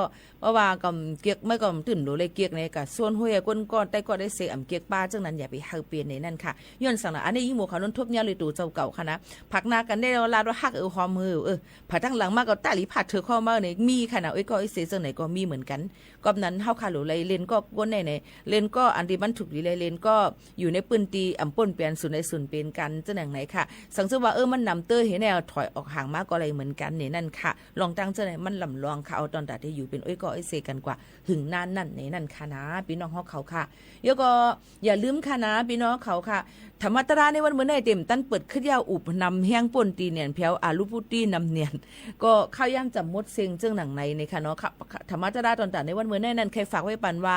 บ่เฮาอ่ำเกียกเปิ้นก็อ่ำเกียกขนาดก็ยาวค่ะอ่ำโลลัดนำสั่งในนั่นค่ะเนาะอีสั่งก็ยาวบ่เฮาอ่ำเกียกเปิ้นก็ตื้นอ่ำเกียกบ่เปิ้นอ่ำเกียกเฮาก็อ่ำเกียกนะอย่าไปเฮ็ดนั่นขนาดเนาะลองตั้งอันไหนในนั่นค่ะอย่าไปกว่า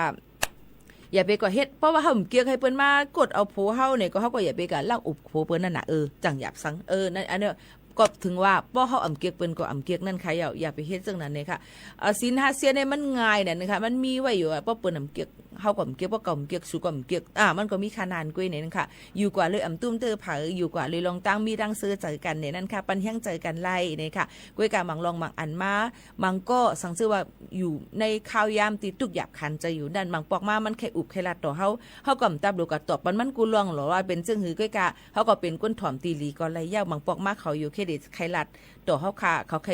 ระบายเขาใครปืนเปิดอกเปิดใจปันเฮาขาดถ่อมซึ่งไหนก็จังเป็นไรเนี่ยค่ะกูลองนั่นมันอยู่ที่เฮาค่ะไปวนออกเฮาค่ะทัดถ่องตัวนั่นค่ะนะกูสำเซนเปิงมันติ้นแต่มีลองลีมาเนี่ยค่ะกูก็กูก้นค่ะเมื่อในข้าวยามดเสียงผัดยันพี่น้องเขามือกว่าก่อนเย้าค่ะนะส่งขึ้นมาพบมาทบจ้ำกันแทงนะคะมันเมื่อในผัดยันเมื่อดังเพียงความในนั้นค่ะวันหูถูกเจอเพียงความเก่าๆเอามาห้องเหม่อใส่จือว่าน้องวันหลีเอามาห้องเหม่อนะคะเคล็ดลับตือหอมอยู่นะคะเนาะซึกมินถ่อมจ้ำกันสิติผัดยันพ่อแม่พี่น้องเขาเมื่อกว่าก่อนค่ะยินชมขอบใจกูก็ย้อนสู้ปันในข้าวซ้อนนำเดินหาในกูก็กูก้นปอเทาคิงนายปีน้องลุงปันหน้าอ้าวเขากูบ้านกูตีกูกูเตื้องกูเมืองกูเล็กหนุ่มเท่าใจยิ่ง3 ปันที่แสนให้อยู่ลีกินหวานกังยันเพเคนมักมีลีเป็นกันกูก็กูก้นค่ะข้าวยิ่งหมูขานนผัดยันมื้อเยาค่ะจงทบกันมือพุกค่ะมาสุงค่ะ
ต่อเลี้ยวสู่ยันนางนี้เมืองไกล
พ่อแม่มันหูเสว่ามได้เจอเฮาคึงเฮาเอาไอ้ปุ่มแปงหน้าลายลูกใจสะเทลงจอมมือเนเวงเยาว่าเอจางเฮ็ดหือลองว่าฮักนั้นอำสู่ไหลเงินคำพัดกลแล้วกลางเนเจ้าปังเซยอยู่เจอเซอคึงสร้างสังก็ลอมหันหน้ามันซอกตัวหิมหอมเสจอมบวนคืนวันปนลองสู่เฮานั้นเฮว่าฮักกันเพื่อหันหน้าเงินคำลูกกนเยาเมาเก่าเตเมาเยาเมาทางเตจังลืมมาเอาแทงกำก๊อกก๊อกอ๊อกแทงกำอิดอิดอยู่หันหน้ามือเว้าอยู่หันหน้าเงินเว้าอยู่กันเป็นกันเก่าเมากองหาย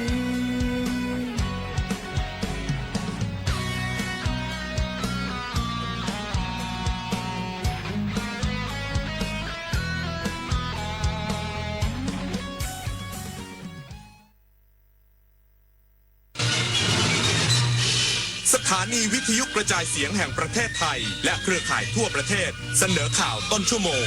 รู้เร็วรู้จริงเกาะติดทุกสถานการณ์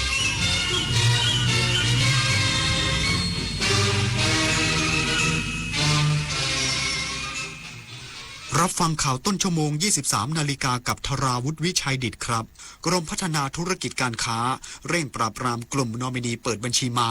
สร้างความเสียหายต่อระบบเศรษฐกิจอีกสักครู่กลับมาติดตามรายละเอียดครับเพื่อนจะรีบไปไหนสตาร์ทรถทิ้งไว้ก่อนเดี๋ยวขึ้นไปเอาของบนออฟฟิศแป๊บนึง หยุดเลยสตาร์ทรถทิ้งไว้เปลืองน้ำมันนะ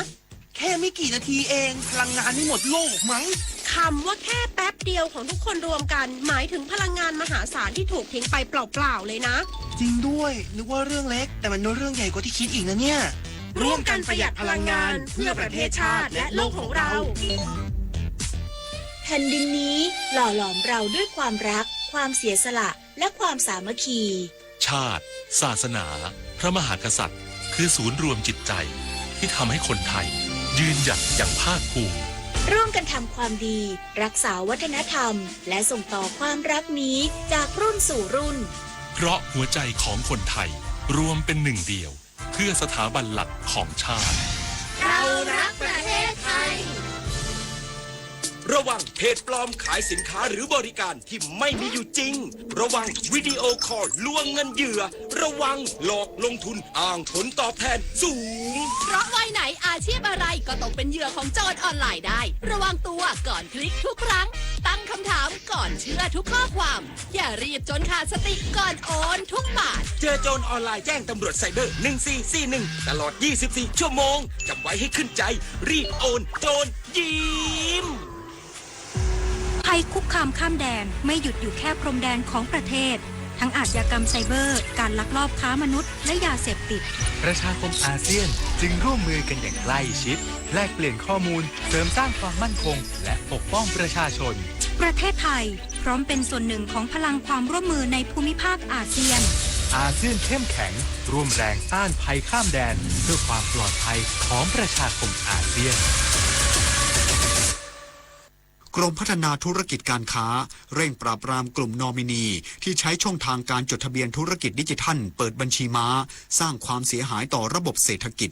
นายภูลพงษ์นยนาภากรอธิบดีกรมพัฒนาธุรกิจการค้ากระทรวงพาณิชย์เปิดเผยว่าจากการผลักดันการจดทะเบียนธุรกิจเข้าสู่ระบบดิจิทัลเต็มรูปแบบผ่านระบบจดทะเบียนนิติบุคคลดิจิทัลหรือ DBD BIS3GISเพื่อลดระยะเวลาและค่าใช้จ่ายให้กับผู้ใช้บริการแต่เมื่อใช้งานกลับพบว่ามีกลุ่มนอมินีมิจฉาชีพและทุนเทาอาศัยความสะดวกของระบบเป็นช่องทางในการจัดตั้งนิติบุคคลนำไปใช้กระทำความผิดต่างๆเช่นการเปิดบัญชีม้านิติบุคคลและบริษัทนอมินีโดยมีผู้รับรองลายมือชื่อเป็นผู้รับจ้างดำเนินการยื่นคำขอจดทะเบียนให้โดยตรวจพบว่าผู้รับรองลายมือชื่อส่วนหนึ่งไม่ได้ปฏิบัติตามเงื่อนไขของการรับรองคือไม่ได้ให้ผู้ขอจดทะเบียนซึ่งต้องลงลายมือชื่อในคำขอจดทะเบียนต่อหน้าตนเองหรือบางรายมีการนำชื่อบัญชีผู้ใช้งานและรหัสผ่านการเข้าใช้งานระบบไปให้บุคคลอื่นใช้และไม่ให้ความร่วมมือตามที่นายทะเบียนได้มีหนังสือแจ้ง เป็นการทำผิดเงื่อนไขและข้อตกลงการใช้งานระบบ และนำมาจดทะเบียนจัดตั้งบริษัทหรือเปลี่ยนแปลงกรรมการโดยผู้ที่มีชื่อเป็นกรรมการหรือออกจากการเป็นกรรมการไม่ทราบเรื่องสร้างความเสียหายกับบุคคลอื่นจึงย้ำเตือนว่าการรับรองลายมือชื่อของผู้ขอจดทะเบียนโดยไม่ได้ปฏิบัติตามหลักเกณฑ์ที่กำหนดไว้หรือการรับรองลายมือชื่ออันเป็นเท็จถือเป็นความผิดตามกฎหมายทั้งทางแพ่งและอาญารวมถึงการถูกดำเนินคดีอาจต้องรับผิดต้องโทษจำคุกหรือทั้งจำทั้งปรับและถูกเพิกถอนสิทธิ์การเป็นผู้รับรองลายมือชื่อในการยื่นคำขอจดทะเบียนนิติบุคคลในทุกช่องทางปฏิพล สัทธพรหมมารายงานสำนักงานคณะกรรมการคุ้มครองข้อมูลส่วนบุคคลขับเคลื่อน3 มาตรการเพื่อสร้างความเชื่อมั่นด้านข้อมูลมุ่งเน้นการพัฒนาโครงสร้างพื้นฐานดิจิทัลยกระดับบริการภาครัฐพลตำรวจเอกสุรพงษ์เปล่งขำเลขาธิการคณะกรรมการคุ้มครองข้อมูลส่วนบุคคลเปิดเผยว่าได้ยกระดับบริการภาครัฐและการขับเคลื่อนเศรษฐกิจดิจิทัลโดยเชื่อมโยงข้อมูลของทุกหน่วยงานโดยวาง3 มาตรการหลักเพื่อสร้างความเชื่อมั่นด้านข้อมูลประกอบด้วยการยกระดับมาตรฐาน Data Governance ภาครัฐกำหนดแนวทางการบริหารจัดการข้อมูลส่วนบุคคลของหน่วยงานรัฐให้เป็นไปตามกฎหมายและสอดคล้องกับการพัฒนารัฐบาลดิจิทัลเพื่อเชื่อมโยงข้อมูลระหว่างหน่วยงานเป็นไปอย่างปลอดภัยและตรวจสอบได้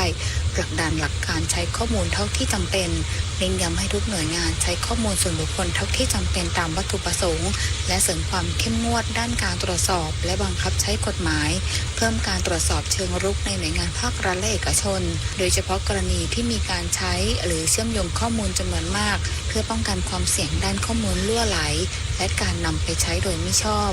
ย้ำว่าการใช้ข้อมูลส่วนบุคคลต้องอยู่ภายใต้หลักการคุ้มครองข้อมูลส่วนบุคคลอย่างเคร่งครัดเพื่อให้ประชาชนมั่นใจว่าข้อมูลจะถูกใช้เท่าที่จำเป็นโปร่งใสและปลอดภัยนันนภาแสนตุ้มรายงานการรถไฟแห่งประเทศไทยแจ้งเปิดเดินรถสถานีนครราชสีมาได้ตามปกติตั้งแต่ช่วงเย็นวันนี้หลังเคลื่อนย้ายโครงสร้างหลังคาชานชาลาที่ได้รับความเสียหายจากพายุฤดูร้อนพร้อมเตรียมเปิดใช้สถานีชั่วคราวแห่งใหม่ภายในเดือนมิถุนายนนี้การรถไฟแห่งประเทศไทยหรือรฟท.แจ้งความคืบหน้ากรณีโครงสร้างหลังคาชานชาลาสถานีนครราชสีมาพังถล่มลงมาทับรถไฟชานชาลาที่2และ3จากอิทธิพลของพายุฤดูร้อนที่ผ่านมาล่าสุดเจ้าหน้าที่ได้ดำเนินการรื้อถอนเคลื่อนย้ายโครงสร้างและทำความสะอาดพื้นที่เรียบร้อยแล้วพร้อมทั้งตรวจสอบสภาพทางและระบบไฟฟ้าส่องสว่างอย่างละเอียดเพื่อให้เกิดความปลอดภัยสูงสุดในการให้บริการโดยได้ประกาศเปิดใช้ทางเดินรถตามปกติตั้งแต่เวลา 17 นาฬิกาของวันนี้เป็นต้นไปนอกจากนี้เพื่อเป็นการยกระดับการบริการและลดผลกระทบต่อประชาชนในระยะยาวการรถไฟแห่งประเทศไทยอยู่ระหว่างเร่งเตรียมความพร้อมเพื่อเปิดใช้สถานีนครราชสีมาชั่วคราวแห่งใหม่ซึ่งคาดว่าจะพร้อมเปิดให้บริการได้ภายในเดือนมิถุนายนนี้คิดจะใช้คิดถึงอนาคตช่วยกันลดช่วยกันประหยัดพลังงานจบข่าวธราวุฒิวิชัยดิษฐ์อ่านรับฟังข่าวครั้งต่อไปเวลา 6 นาฬิกาครับติดตามข่าวที่นำเสนอไปแล้วได้ที่ www.thainews.pre.go.th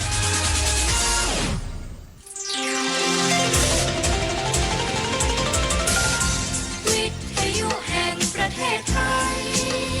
ให้ความรู้คู่ความสุข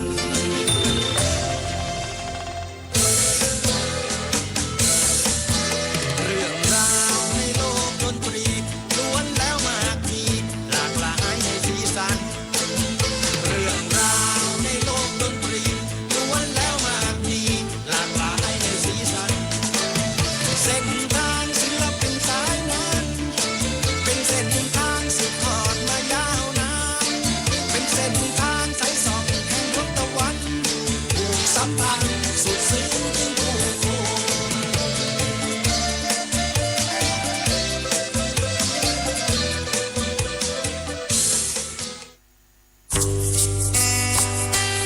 ถนนดนตรีโดยพินโยรุ่งสมัยสถานีวิทยุกระจายเสียงแห่งประเทศไทยทุกวันเสาร์และวันอาทิตย์เรายังเป็นนักเดินทาง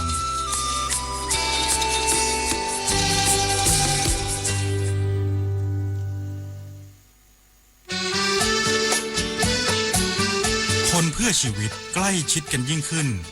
มาเป็นเพื่อนกันในไลน์ Open Chat ถนนดนตรี เพียงไปที่แอปพลิเคชัน LINE เลือกหน้าหลักจากนั้นเลือกตรง Open Chat โดยค้นหาคำว่าถนนดนตรี FM 92.5 MHz แล้วกดเข้าร่วมเพียงเท่านี้ท่านจะไม่พลาดข่าวสารกิจกรรมทางดนตรีกวีศิลปะและวรรณกรรมที่น่าสนใจถนนดนตรีเรายังเป็นนักเดินทาง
ขอมอบให้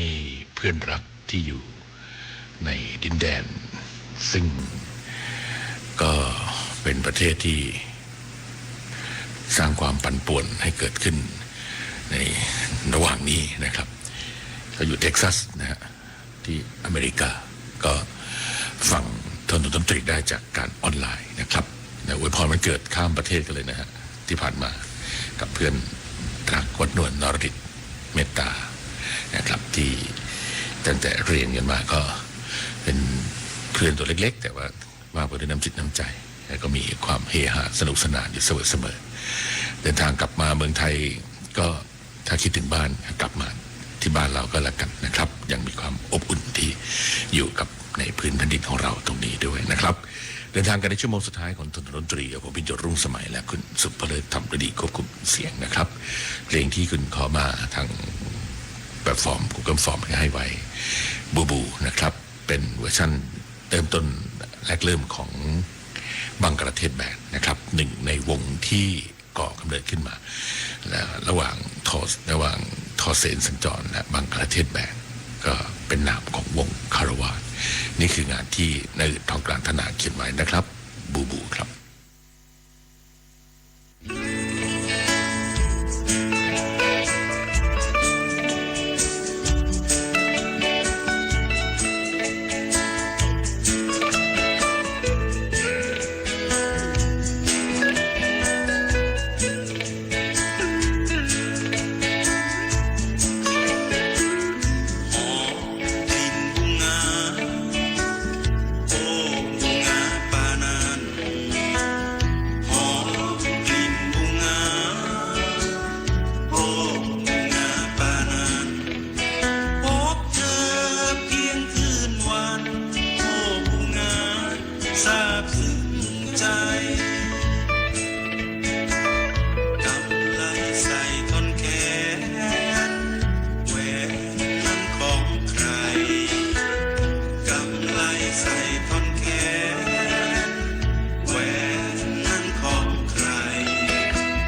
คุณยศบ่าว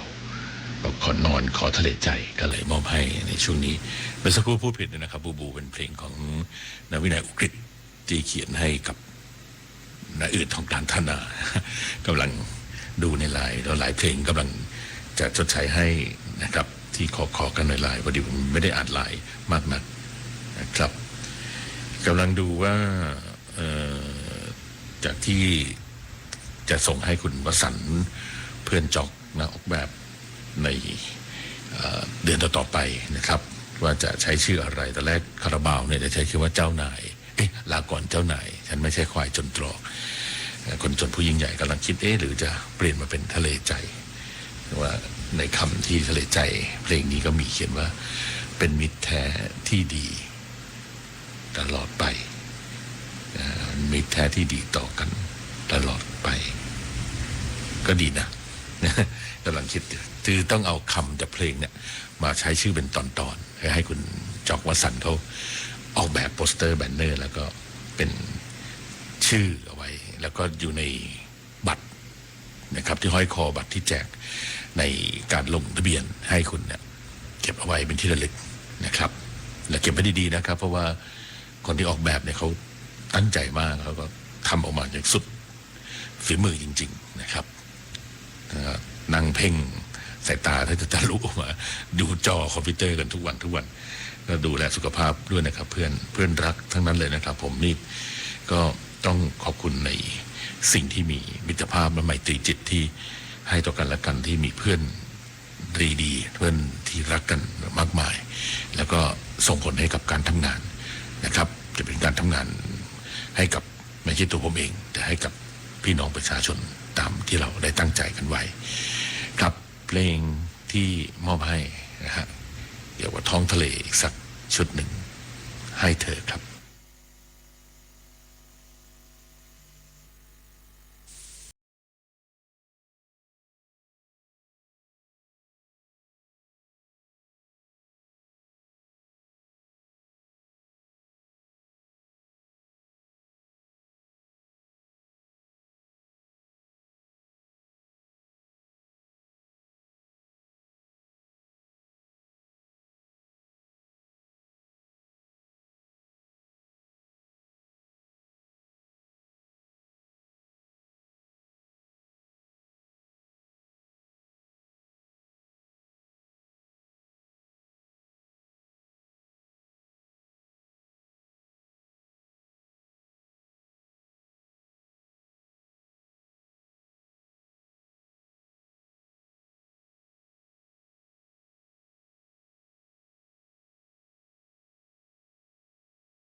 ดนตรีโดยพินโยรุ่งสมัยสถานีวิทยุกระจายเสียงแห่งประเทศไทยทุกวันเสาร์และวันอาทิตย์เรายังเป็นนักเดินทาง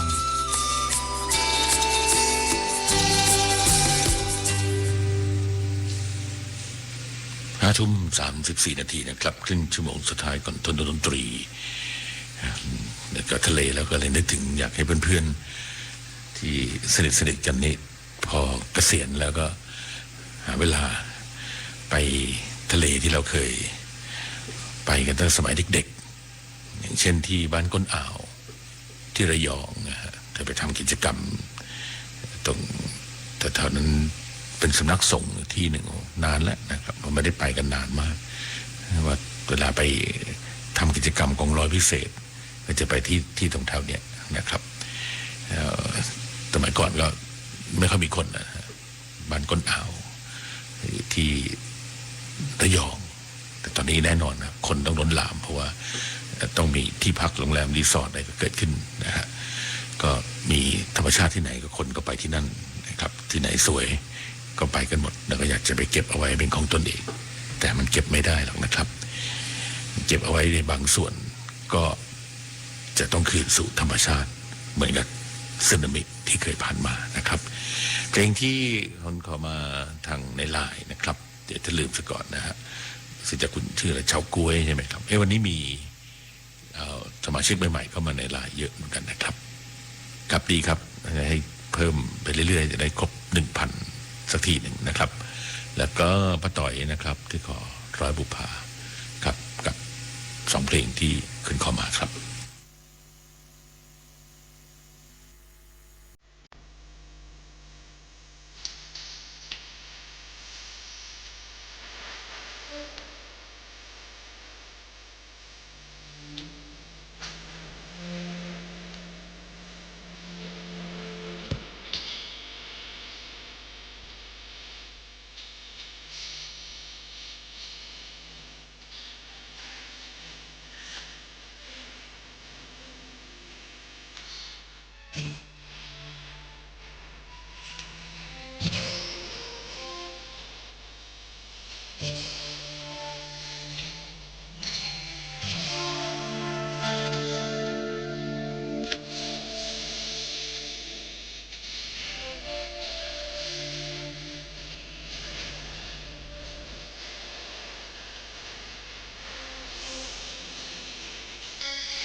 ดอกไม้ร่างกายมาพองทานร้อยดอกงามเป็นประการแย้มบานในดวงใจชูช่อทำสง่างามในนามศิลปิน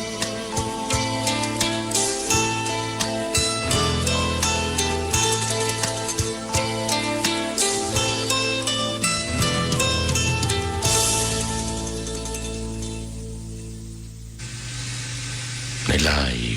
ครบทุกเพลงแล้วทั้ง0816346452ก็ครบหมดแล้ว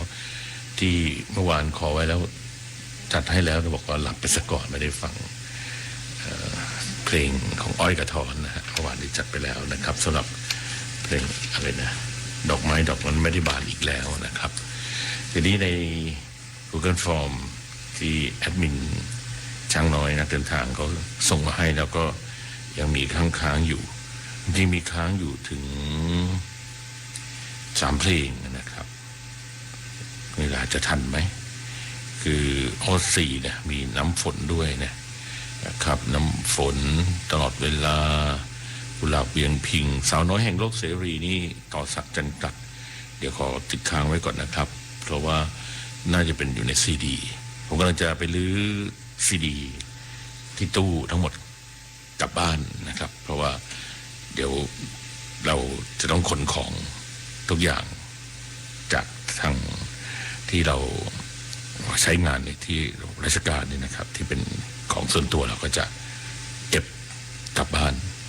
นะฮะแล้วก็มาเตรียมไว้เปิดสำหรับจัดดนตรี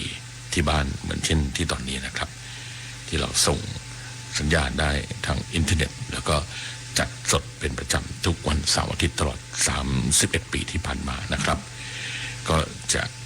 นำซีดีกลับมาแล้วก็เครื่องเล่นอย่างนี้รอคุณเมฆนะฮะเขาจะกรุณามาวางเมื่อไหร่หลังจากที่เขาเพลิดเพลินกับการตกปลาในที่ต่างๆกันนะครับครับคงจะล่ำลากันด้วยเวลาเพียงเท่านี้นะครับสำหรับถนนดนตรีทุกคืนวันเสาร์อาทิตย์กับผมพิญโยรุ่งสมัยและคุณสุภเลิศธรรมดีควบคุมเสียงนะครับทีมงานของเราคุณคงศักดิ์เสวงคุณเมฆขันแก้วนรงศักดิ์นิยมทองดลกิจและการจนันท์ประสันวงสว่างสมเกียรติธรรมนีมริภาเทียมแสนเตือนใจชำนาญในเมืองแอดมินหัสดินเทพหัสดินณอยุธยาช่างน้อยนักเดินทางนะครับสัปดาห์หน้าเรากลับมาพบกันใหม่นะครับถนนดนตรีเรายังเป็นนักเดินทางคืนนี้ลาไปก่อนนะครับราตรีสวัสดิ์ครับ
วจะต้องเจ็บช้ำใจตายเป็นเมืองตายผู้จาหลอกลวงหากเป็นแล้วเป็นของทิ้งเอาน้ำตาไหลร่วงหากลงคงโดนหลอกลวงช้ำสวงเหมือนดัง